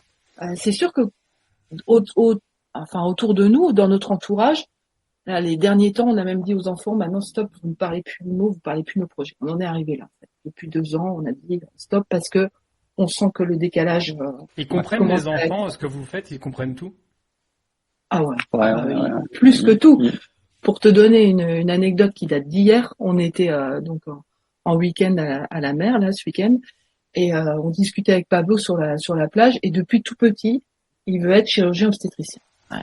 Okay. On démord pas. Quand il était gamin, il fallait qu'on le mette devant, c'est quoi l'émission là, Baby Boom, où il filmait dans une maternité, tu sais, le quotidien des gens qui venaient accoucher et des soignants et des sages-femmes qui mettaient au monde. Et à chaque fois qu'il y avait une césarienne qui floutait, il s'énervait en disant on voit pas les images, c'est nul, tu vois. Et depuis tout petit, il veut être chirurgien obstétricien. Enfin, ça c'était jusqu'à hier. Ça fait quelques mois, il commence à nous dire moi j'aimerais bien investir avec vous, faire partie de votre société, j'aimerais bien aussi faire de l'IMO avec vous. Donc on dit pas de problème, vas-y, va taper dans les murs, va porter les plaques de plafond, commence par ça et puis on en discute, tu vois. Et en fait, là, je lui ai acheté le livre 20 logements à 20 ans de, je sais plus comment il s'appelle, le jeune. Le petit malin de Limo. Le petit malin de Limo, ouais, je sais plus comment c'est son prénom, en bref. Ok. Kevin quelque chose, je crois. Qui m'excuse, il écoute ce podcast parce que je voulais dire. Mais par contre, je connais pas du tout, donc j'ai bien pris note du nom du livre et j'ai regardé parce que je connais pas. Et en fait, à force, si tu veux, de voir d'entendre parler de parcours d'investisseurs, de personnes qu'on côtoie ou qu'on suit, Yannick et moi, à force de nous voir faire et puis de nous entendre parler, forcément, les gamins, c'est des éponges, quoi. Et il a beau avoir 13 ans maintenant, Pablo, il vit immobilier au quotidien. En intelligence économique, il a 40 ans déjà. Il a un peu de l'avance, ouais. Tu vois, hier, il nous disait, mais maman, si je commence à vouloir faire des études de chirurgie obstétrique, je vais partir pour 15 ans. Franchement, j'aurais pas de temps pour investir. Moi, je préférerais faire autre chose comme métier pour avoir plus de temps et pour pouvoir investir. Qu'est-ce que tu veux répondre à ça à ton fils? Bah ouais, ok. Je vais pas lui dire bah non, assure-toi un avenir, fais-toi 15 ans d'études et sois médecin. Évidemment qu'en tant que chirurgien obstétricien, il aura du boulot et il aura un bon salaire. Mais d'un autre côté, chialer, ça, putain. il va avoir quoi comme vie? Il va être sous pression, il va avoir des horaires décalés, donc forcément sa santé va en prendre un coup. Et effectivement, pendant ces 15 ans d'études, tu crois qu'il va franchement avoir le temps, il n'aura pas le temps d'investir? Nous, on pourra le faire pour lui, on pourra l'accompagner. Mais clairement, s'il investit pendant ces 15 premières années de début de vie, je veux dire, il va sortir de là, il aura largement pris plus de 15 ans d'avance sur des mecs qui auront fait médecine et qui commenceront à investir à 40 ou 50 ans et qui n'auront pas de gestion financière, tu vois. C'est les chirurgiens, je parle de chirurgiens et non pas de médecins, mais les chirurgiens font partie de la pire catégorie d'investisseurs. Ils font vraiment partie je crois qu'il y a eux, une grande partie ce sont des banquiers et les autres des assureurs ou je sais pas quoi, mais enfin bon, il y a des catégories socioprofessionnelles comme ça qui font partie des pires investisseurs. Ils font vraiment un tas d'erreurs en investissement parce qu'ils n'ont pas le temps de s'en occuper en fait. Donc ils passent par des CGP ou ils passent par, ou alors ils investissent pas du tout parce qu'il y a aussi le côté je gagne 10 ou 15 000 euros par mois. Et j'en claque 12. Voilà, donc au final, et puis après il y a les impôts. Ah oui, j'avais oublié, vu que je gagne beaucoup d'argent, j'ai beaucoup d'impôts. Mais même en faisant abstraction, si tu veux, de cette méconnaissance financière, qui peut se compenser, je veux dire ce délai de 15 ans, parce que c'est globalement ça, enfin, c'est entre 10 et 15 ans, une spécialité j'ai 35 ans. Je suis pas renseigné sur la question, mais c'est plus de 10 ans d'études. En 10 ans, tu te rends compte jusqu'où il peut aller en investissement financier et en indépendance financière en 10 ans. Tu veux qu'on le calcule combien, en nombre de lots ou en mètres carrés? ou en centaines d'euros de cash flow? Enfin, je sais pas, je sais plus. Non, mais autant, tu vois, il y a 5 ou 10 ans en arrière, et il y a même 5 ans en arrière, je t'aurais pas tenu ce même discours. Par rapport à Pablo, je lui aurais dit, bah non, attends, je suis désolée Pablo, mais là, ce qui est le plus important, c'est tes études. Là, on voit qu'il y a des chemins de traverse, et je dis pas qu'il faut pas qu'il fasse d'études, et je dis surtout pas qu'il faut pas qu'il ait de métier. Mais c'est pas ce que j'ai compris, je pense pas que l'auditeur a compris ça, hein, t'inquiète pas. On en était à se poser la question de quel métier il pourrait faire pour se dégager du temps et en même temps avoir, tu vois, une certaine sécurité financière et surtout un beau projet à présenter à la banque, tu vois, et rassurer confiance aux banquiers. Moi, je sais, mais je te dirai pas. Je sais, mais je te dirai quand on aura coupé. Mais j'ai déjà réfléchi, je me suis posé la question, évidemment, si je me suis dit, si j'avais des enfants, ou alors si j'avais la chance d'avoir la machine à remonter dans le temps, si je pouvais me réorienter dans mes études, je sais ce que j'aurais fait. Ouais. Et ça je pense que ça aurait été un booster, un tremplin. J'en parlerai, je pense que ça pourra faire l'objet d'un épisode exprès. Ouais. Alors du coup, il t'a dit ça, et c'est vraiment la preuve que il est biberonné et enfin c'est la preuve que vos enfants en fait ils absorbent et ils voient à quel point c'est positif pour vous, à quel point ça vous rend heureux. Vous êtes heureux dans le cocon familial et ça transpire, ça se voit. Du coup, ils se disent qu'ils veulent faire un peu pareil, j'imagine. Alors c'est marrant parce qu'ils ont deux caractères différents ouais. Et ils le voient de deux manières différentes. Notre fille, elle veut vraiment avoir un métier qui l'éclate et elle veut être pilote de ligne depuis qu'elle est pareil toute petite en fait. Oui. Donc t'avais vu quelques J'ai stories vu le stage, génial ça. Le stage chez Air France là qu'elle a pu faire, c'était exceptionnel. D'ailleurs, c'est une super entreprise et on a vraiment de la chance d'avoir de belles entreprises comme ça. Pour parenthèse fermée, elle, tu vois, ce qu'elle veut, c'est effectivement s'assurer ses arrières avec de l'investissement immobilier. Mais d'un autre côté, s'éclater dans son boulot. Et elle sait que elle ira pas au boulot à reculons si elle fait ce métier parce que c'est vraiment un kiff que de piloter un avion. Elle a vraiment envie de ça et de voyager et d'avoir une vie un peu de nomade. C'est quelque chose qui vraiment la fait kiffer. Donc ok. Ouais. Pas de, tu vois, on l'accompagnera, si c'est ce qu'elle veut, on l'accompagnera dans ce sens-là. Pablo, lui, c'est différent. Lui, il aurait vraiment envie de ce qu'il exprime, en tout cas. Non, oui. Pablo, oui, il aurait vraiment envie d'aller plus loin et de faire ça au quotidien.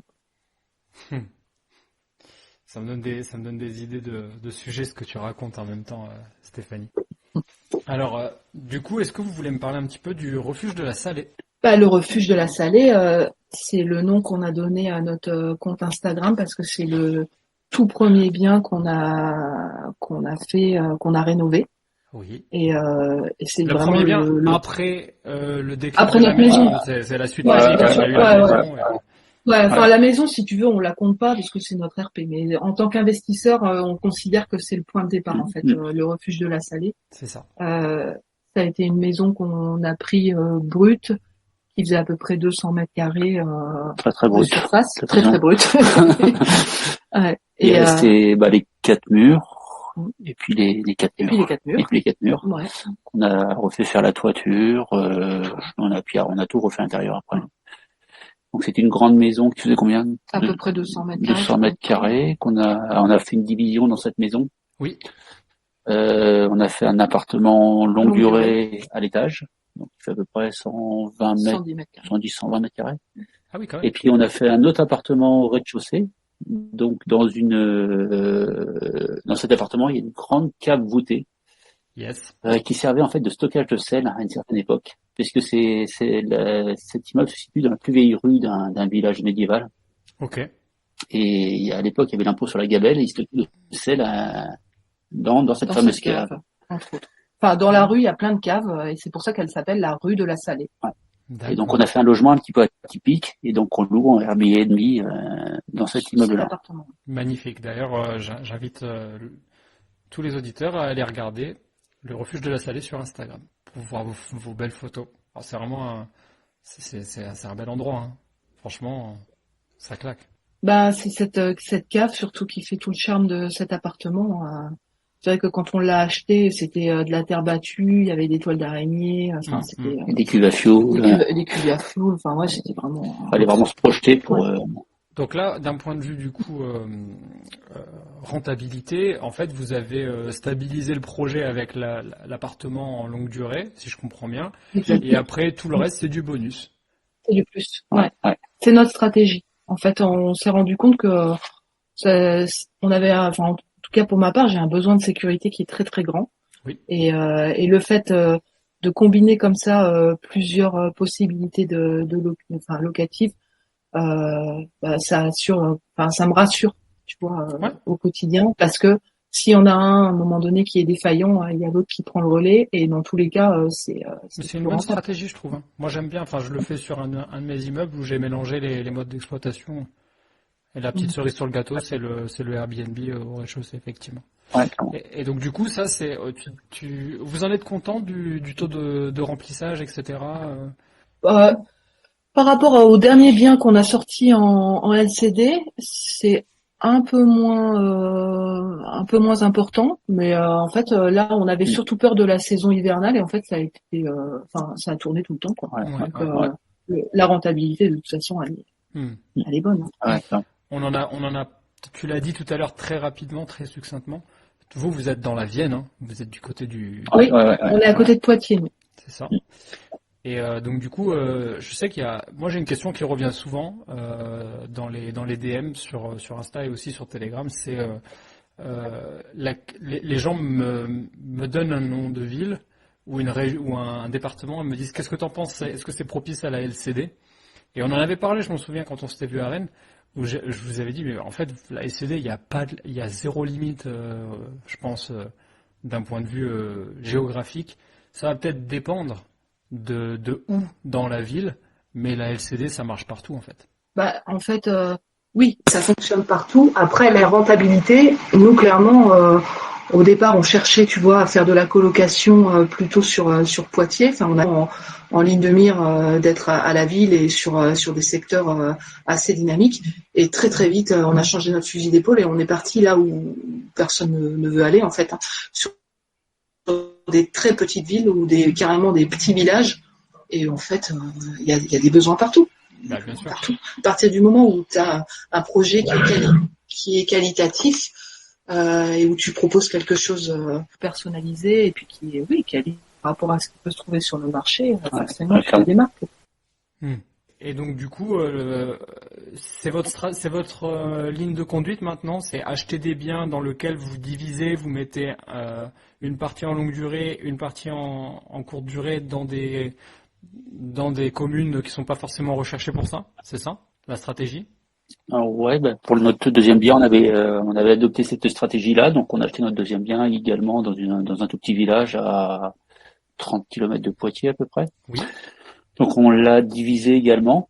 Et le premier bien, donc on voulait également le mettre en longue durée, sauf qu'on a changé notre fusil d'épaule. À 10 jours de le mettre en location. Donc, Autant dire que ça a été chaud patate pour sourcer, monter les meubles, voilà, tout décorer. Non, ça a été 10 jours horrible. En fait, sur les notre fusil d'épaule. Ah ouais, ok. Donc en fait, sur les deux, il y en avait un qui était censé être en longue durée. Au final, vous avez dit non, on met les deux en courte durée. Ouais, il y en a un qui n'est pas fini encore. Le deuxième, on le finit là en fin d'année. On est passé sur un autre bien, sur la maison dont on parlait tout à l'heure, là, qui est pas très loin de chez nous. Et on se garde la deuxième, enfin l'autre LCD pour le rapport. D'accord, ok. Bon bah dis donc, vous aimez pas l'argent, hein? Vous aimez pas ça, hein? Pourquoi? Non, mais on va pas se cacher que c'est quelque chose qui est positif, mais derrière, enfin, on l'entend souvent, c'est pas l'arrivée, tu vois, la plus positive. C'est vraiment le chemin qu'on est en train de courir, enfin, bien sûr. Ce qu'on a abattu depuis à peine 2 ans là. Enfin, pour nous, c'est déjà quelque chose d'énorme, quoi. Quand on voit la quantité de travail qui est dans les biens qu'on a commencé à rénover. Du coup, toi, Stéphanie, tu t'occupes essentiellement de ça. Ouais. Donc tes journées sont rythmées par la gestion de travaux et l'avancement du chantier, c'est ça? Tout ce que tu peux trouver en IMO, parce qu'il y a aussi les biens qui existent à faire tourner, donc la gestion des avec les entrées-sorties, enfin classiques, les messages à tous nos voyageurs, la gestion du linge, le ménage. Pour l'instant, on le sous-traite que quand on n'est pas dispo ou qu'on veut s'accorder du temps en famille. Ouais. Mais sinon, c'est moi qui le gère. Ouais. Plus, après, la gestion de nos projets. Donc, voilà, de A à Z, c'est-à-dire de chercher le bien, aller le visiter, aller faire une contre-visite, les offres, la négociation, le dossier bancaire, l'optimisation aussi, les plans. La décoration, et puis toute la partie travaux, suivi de chantier, gestion des artisans quand on en a. Et ça te plaît? Ah mais moi je suis dans mon élément à 200% là. C'est un truc de voir le projet, enfin d'imaginer le projet et de le voir se concrétiser et d'avoir les locataires qui arrivent à l'intérieur, c'est génial. C'est magnifique. De proposer quelque chose de bien, de qualitatif, tu vois, de chaleureux, dans lequel tu sais que les gens vont s'épanouir positivement. Ouais.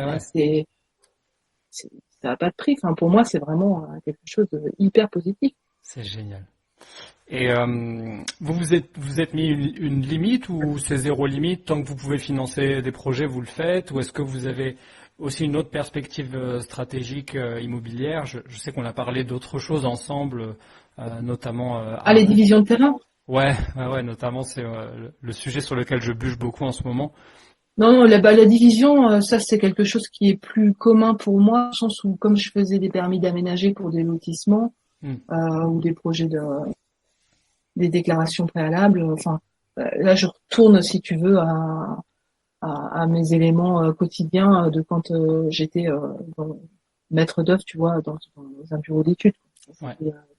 C'est quelque chose que je faisais au quotidien, donc ça me parle. C'est pas quelque chose qui me pose question.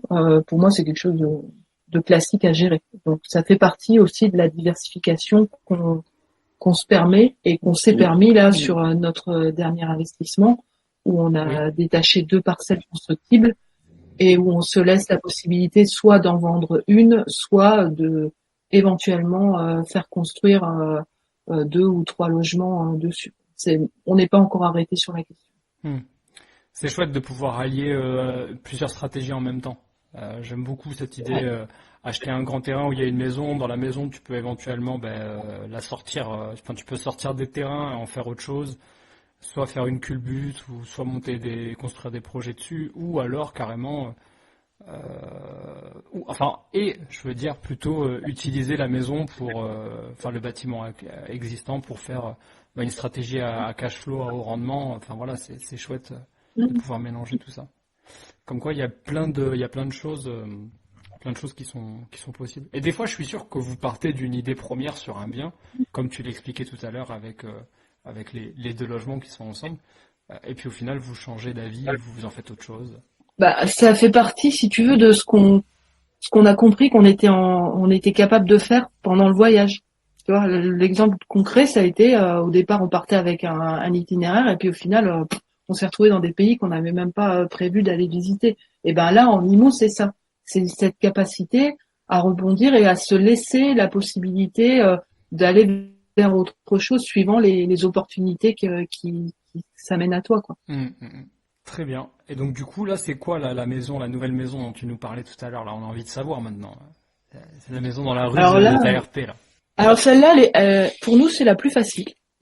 Pour l'instant, de celle qu'on a, si, plus facile techniquement, rien de compliqué. Je crois que Yannick, il est pas d'accord. C'est lui qui porte les trucs lourds, visiblement.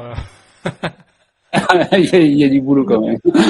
Non, j'ai pas dit qu'il y avait pas de travail. Ouais. J'ai dit que c'était la plus simple. Techniquement, c'est là où franchement, c'est un bonbon, ça. C'est la pause. Ouais.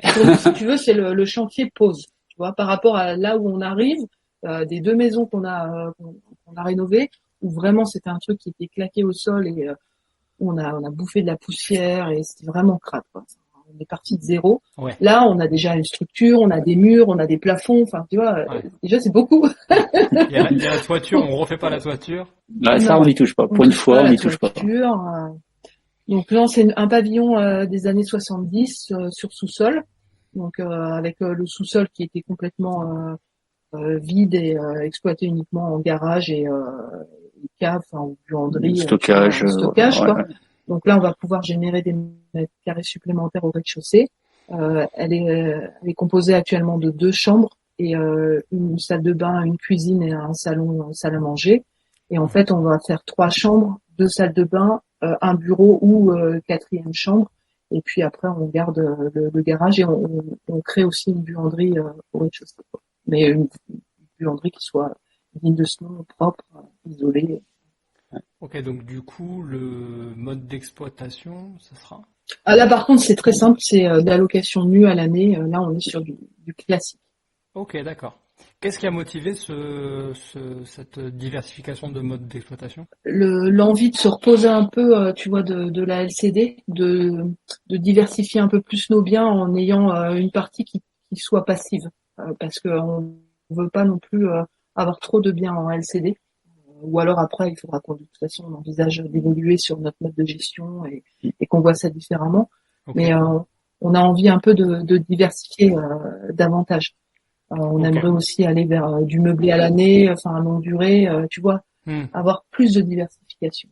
Je te posais la question parce qu'en termes de véhicule fiscal, ça va être différent, tu vois. Enfin, vous le savez forcément, mais ça va être comptabilisé en foncier, et donc du coup, ça va se rajouter à votre TMI, ce qui est forcément pas le cas du meublé. Mais ouais, je pose la question parce que je trouve ça très intéressant. La diversification, et puis des fois j'y pense pas, mais il y a des investisseurs qui me disent mais non, mais j'ai fait ça parce que même si ça paraît contre-intuitif, tu vois, t'as peut-être pas pensé à ça, et du coup je me nourris aussi de ce que font les autres investisseurs. Ok, c'est cool. Donc du coup, petit chantier pause, petit chantier tranquille, et du coup pour plus tard, comment vous voyez les prochaines années à venir là? Je parle toujours de la partie immobilière. Déjà, on a un premier step à atteindre financier pour pouvoir se permettre de voir la vie différemment, et que, comme Yannick t'expliquait tout à l'heure, il n'est pas voué à rester dans sa profession actuelle jusqu'à 64 ou 67 ans. On ne sait pas ce que ça va donner. Ouais. Lui, ce qu'il aimerait, c'est pouvoir se dégager davantage de temps pour être plus présent sur les chantiers et sur nos projets IMO. Oui. Donc on a un premier step qu'on s'est fixé et qu'on souhaite atteindre d'ici 3 ans. Ça nous laisse encore le temps. Yes. Mais à partir de là, je pense qu'on s'autorisera à rêver plus grand. Ça progresse déjà petit à petit. Et ouais. On avance. Mais pour nous, c'est pas si évident que ça, tu vois, de basculer du jour au lendemain et plein feu et de faire 25 ou 30 lots à l'année. Enfin, pour l'instant, on n'est pas dans ce... Non, bien sûr. C'est fort. En tout cas, moi, j'ai vraiment adoré le côté, le voyage, même si vous aviez peut-être des prédispositions aussi bien techniques que économiques dans les sujets. J'ai adoré ce côté voyage qui amène à une ouverture d'esprit encore plus grande et qui, du coup, par ruissellement, vous amène à vous dire « Ah ben en fait, c'est génial parce que l'immobilier, ça peut nous financer notre train de vie et voire même nous sécuriser l'avenir. » J'aime beaucoup. Je pense que ça va motiver beaucoup de gens à peut-être à passer à l'action ou en tout cas à se poser des questions. Ça, c'est... Alors, j'espère, parce que c'est vrai que cet inconfort au quotidien du voyage, quoi qu'on en dise, t'es dans l'inconfort permanent quand tu voyages, puisque tu t'es amené à prendre des décisions, tu t'es pas dans ta langue, t'es dans des endroits que tu connais pas, avec des gens que tu ne connais pas. Ouais. Et ben en fait, ça te donne la capacité d'être dans l'inconfort dans ton quotidien de chantier, tu vois, et de mieux supporter finalement. Et même les enfants, je veux dire. Les enfants, c'est quoi le truc le plus dur en panne de... Le plus dur en IMO qui vous est... Ah, excuse-moi, je t'ai coupé, Stéphanie. Non, j'étais juste en train de finir en disant que du coup, cet été, on était tombé en panne de camping-car et on s'est retrouvé rapatrié. On n'avait plus de maison, en fait, tout était loué, y compris notre d'acheter des meubles en catastrophe et dormir sur le chantier de cette maison qu'on vient de finir de mettre en location récemment, quoi. Enfin, je sais pas, t'imagines des gamins de 13 et 14 ans, tu leur dis, bon, bah voilà, vous allez passer une semaine de vacances là sur le chantier au milieu de la poussière, dans des lits superposés qu'on avait achetés, enfin avec des meubles qu'on avait récupérés à gauche. Voilà, l'inconfort du voyage, là, t'es content de mis en œuvre et de leur avoir inculqué ça, quoi. Je te dis, vos vies, c'est l'almanach du contre-quarantenaire. Vous faites tout à l'inverse. Et c'est génial. Le plus dur, tu me disais, le plus dur qu'on ait vécu en immobilier, c'est ça que tu me posais comme question? Ouais, c'est ça. C'est quelle est l'épreuve qui vous a le plus chagriné ou qui vous a rappelé les moments justement les plus durs de votre voyage ou en tout cas les plus contre-intuitifs de votre voyage? Parce que du coup, ça pourrait être le parallèle intéressant où vous vous êtes dit, ah ouais, ok, c'est vraiment dur ça, mais au final, c'est rien. Enfin, on est capable on sait qu'on peut le traverser parce qu'on a vécu des trucs fous, quoi. Pour moi, c'est la partie finition de Valdivienne, là, ouais, où c'était long dans le temps, enfin, on n'en voyait pas le bout. Pendant 2 mois, on était dans les finitions de la maison, et en fait, on se mettait des deadlines, et à chaque fois, on les reculait, tu sais, d'une semaine, de 15 jours, d'une semaine, tu vois. Mais qui faisait les finitions? Jusqu'au moment où, nous deux. Ah ouais. Enfin, de toute façon, on fait tous les travaux, donc, Mais il y a vraiment 0% des travaux qui sont délégués? Si, quand même. Il y a des trucs qui sont... Si, tout ce qui est huisserie, menuiserie, couverture, charpente, on fait pas. Ok. Après, le reste, on fait quasiment tout seul. Ouais. Plomberie aussi? Ouais. Oh, plomberie, électricité, placo, sol, tout. Vous êtes chaud. Ouais, on fait tout le reste. Ok. Mais ça aussi, ça évoluera, si tu veux. Oui, bien sûr. Ça évoluera, il faut d'abord qu'on arrive à trouver, à identifier les bonnes entreprises, parce qu'on a quand même un certain degré aussi d'exigence, comme on sait ce qu'on est capable de produire, tu vois, nous personnellement. On attend aussi des professionnels qui aient un minimum, tu vois, non mais ça, Stéphanie, c'est de qualité qui soit. Ça c'est dur. Je sais. Donc ça, c'est des choses sur lesquelles il faut qu'on progresse. Et tant qu'on sera pas au pied du mur à dire on n'a vraiment pas le temps de gérer ce chantier et tu vois, et on est vraiment obligé de trouver quelqu'un, on fera pas, quoi. Parce que en plus on aime ça. Je veux dire, il y en a certains, ils aiment pas faire des travaux. Nous, on aime ça, quoi. Moi, tu me fais faire des bandes de placo, Je suis la plus heureuse des femmes, quoi.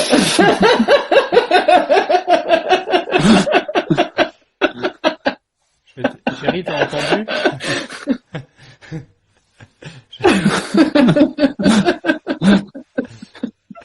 Comme quoi, voilà. Ok, bon, super. On va passer on arrive sur le bout, on arrive sur la fin de cet épisode. On va passer sur les 10 mini-questions. Donc vous connaissez le principe, je vous pose une question qui est censée être binaire, mais évidemment, il y a droit à un petit joker. Et je vous laisse me dire ce que vous en pensez. Épargner ou investir? Investir. Ouais, un petit peu des deux quand même. Vraiment, mais, Un petit peu des deux. si tu dois répondre un par rapport à l'autre, c'est quoi? Ah bah investir, forcément. Mais... Patrimonial ou rentable? Dis pas les deux. Parce non, que... non. Pour l'instant, rentable. Rentable, ouais, rentable. Si on devait juger votre parc, aujourd'hui, vous avez fait des choix qui sont portés sur la rentabilité, plus, quand même. Ouais. Bah, oui et non, parce qu'en fait... ce qui fait la rentabilité, c'est plus le mode d'exploitation, quoi. Si tu veux, c'est des biens qu'on pourrait garder, qui vont prendre de la valeur, qui sont des biens qu'on peut qualifier de patrimoniaux. Donc après, effectivement, le mode d'exploitation fait qu'on en tire des biens rentables. Ouais, ça génère plus de rendement, c'est sûr. Bourse ou IMO? IMO. Ouais. Ça boursicote pas de votre côté? Bah, ça commence un peu, mais ça c'est quelque chose sur lequel il faut vraiment qu'on se forme, parce que on est trop novice. Faut qu'on rentre dedans sur vraiment. la question. C'est intéressant quand on génère des revenus comme vous, des revenus issus des logements meublés. Exactement. C'est très intéressant de pouvoir recycler l'argent. Ça fait partie des voilà. Ouais. Ça marche. Ouais, exactement. C'est notre marge de progression, elle est forte là-dessus et ça fait partie des prochains levels. Crypto ou IMO? Crypto ou IMO, c'est ça que tu as dit? Ouais. IMO, ouais. Ok. Ça, pareil, ça touche pas à la crypto? Bah, avec Summit Mining, mais pas de manière autonome perso, parce que là encore on n'est pas du tout formé sur le sujet à ce stade. Ok. Rénover soi-même ou faire rénover? Bon bah là je crois que la question n'a pas d'intérêt. Non, on a répondu, monsieur. Se lancer en direct ou se former avant? Ouais, se former avant quand même. Ben, on s'est lancé sur notre RP finalement. On a essuyé les plâtres d'une première réno d'abord. Mais je conseille de se former. Moi, personnellement, si je devais donner un conseil, je dirais se former d'abord. Ah ouais, bien sûr. Monopropriété ou copropriété? Ah, mono. Mono, ouais. Du coup, vous avez pas de bien en copro, vous? Non. Okay. Et ça, c'est si on peut éviter, pour l'instant, je préfère justement acheter une maison et la diviser, ou acheter carrément un immeuble et quitte à le revendre après à la découpe. Mais non, les copropriétés, ça me fait un peu peur de devoir gérer avec d'autres propriétaires. Complètement. Acheter en direct ou avec un agent? Les deux. Les deux, ouais. Les deux. Ok. Il y a pas une note d'attention sur plus l'un que l'autre ou? On a majoritairement acheté en direct, mais on est aussi passé par un agent. Ouais. Et c'est intéressant ça. Et dans les biens que vous avez achetés en direct, il n'y a pas eu de mauvaise surprise ou des non, pas de cadeaux empoisonnés comme on dit? Non. Ça s'est plus mal passé sur justement le bien qu'on a acheté avec un agent IMO. Ah oui. Parce que c'était mais il y avait beaucoup d'affect en fait dans la maison qu'on a achetée. C'était une maison de famille et c'était une succession. Et là pour le coup l'agent il s'est pas imposé tu vois au rang qu'il aurait dû occuper et il a pas fait les choses correctement. Ok, bon. Donc on a signé, c'était un peu tendu. Très bien. D'ailleurs, en parlant de signature, chacun son notaire ou un notaire pour deux? Non, chacun son notaire. Chacun son notaire, ouais. Alors ça, c'est génial. Je suis content parce que vraiment, il n'y a jamais personne qui m'a dit un notaire pour deux. Même si je suis sûr qu'il y a peut-être des fois où ça peut faire gagner du temps. Des fois, vaut mieux perdre quelques semaines parce que la garantie que la personne s'occupe vraiment de ton cas à toi et non pas de l'autre partie, c'est quand même plus intéressant. Jamais d'apport ou toujours de l'apport? Bah écoute, nous on a toujours mis un peu d'apport, mais c'était minime.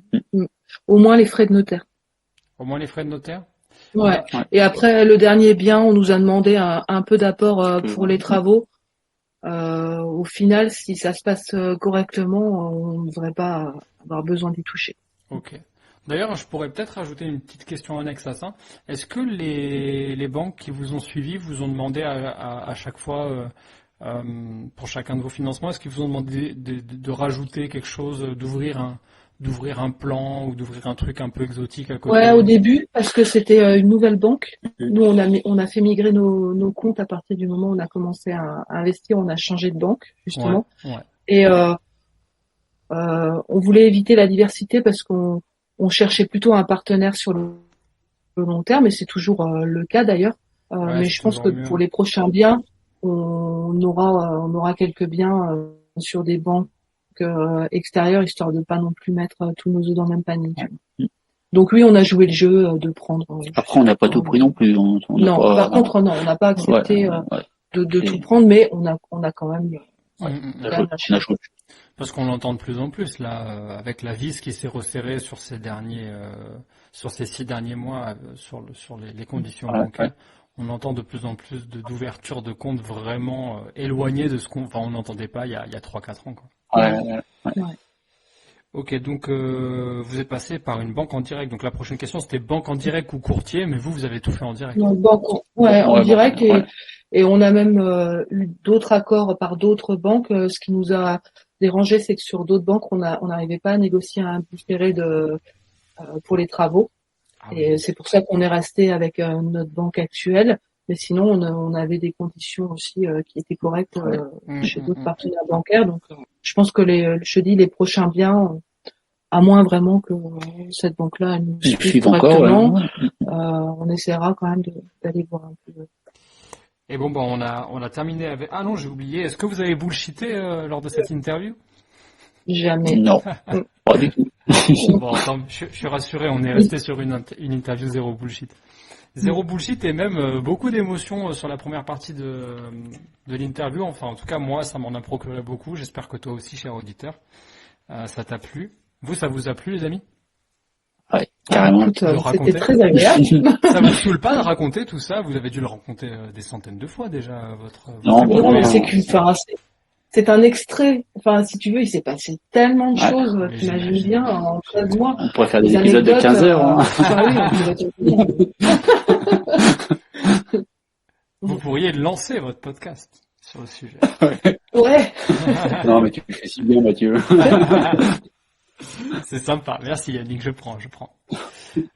Écoutez, qu'est-ce qu'on peut vous souhaiter là? Qu'est-ce que les auditeurs et moi on peut vous souhaiter pour la suite des événements? D'avoir des enfants qui continuent à nous suivre dans notre quotidien d'investisseur et à pas nous mettre trop de bâtons dans les roues. Ça, c'est déjà une grande chose. Parce qu'on est quand même en phase d'adolescence. Je rappelle à tes auditeurs que on n'est pas dans la meilleure période.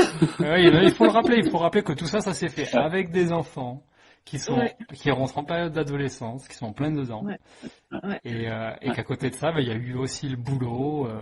Non, mais c'est. Donc si déjà on arrive à tenir l'équilibre familial tel qu'il est actuellement et à pouvoir concilier vie de famille et investissement immobilier, c'est déjà une énorme chose, parce que ça veut dire qu'on progresse chaque jour et qu'on avance sur le chemin qu'on s'est fixé. Ouais. C'est plus important. On est d'accord. Et tout ça en bonne santé, pour pouvoir continuer à porter les sacs d'enduit. Les 25 kilos avec les 10%, avec les 10% de poudre offert. Ouais, gratuit. On les connaît, ceux-là. Ceux qu'on est censé mettre sur une épaule, mais qu'on n'arrive même pas à faire passer le bassin. Ouais, on les connaît, ceux-là. C'est ça. Où est-ce que les auditeurs peuvent retrouver du coup vos aventures là sur les réseaux? Alors, s'ils veulent avoir nos récits de voyage et nos photos de voyage, c'est sur loupastilla.fr, où on a un compte Instagram et un Facebook qui porte le même nom, Loupastilla. Oui. Et sinon, nous, en tant qu'investisseurs, on est sur le refuge de la Salée. Ouais. Sur Insta. Ouais, je t'invite à aller regarder ce qu'ils font. C'est très chouette, c'est très beau. Moi, j'ai suivi et j'aime beaucoup, en tout cas. Merci à vous, les amis. Merci. On est 1h56. 1h56 pour cet enregistrement. Alors là, je suis obligé d'applaudir. Vraiment. Merci à vous parce que là, vous êtes. Bon, bah, vous détenez un record. Je suis désolé de vous le dire, vous détenez un record. Allez, hop, j'ai arrêté l'enregistrement maintenant. Franchement, quoi vous dire à part merci, c'était trop bien.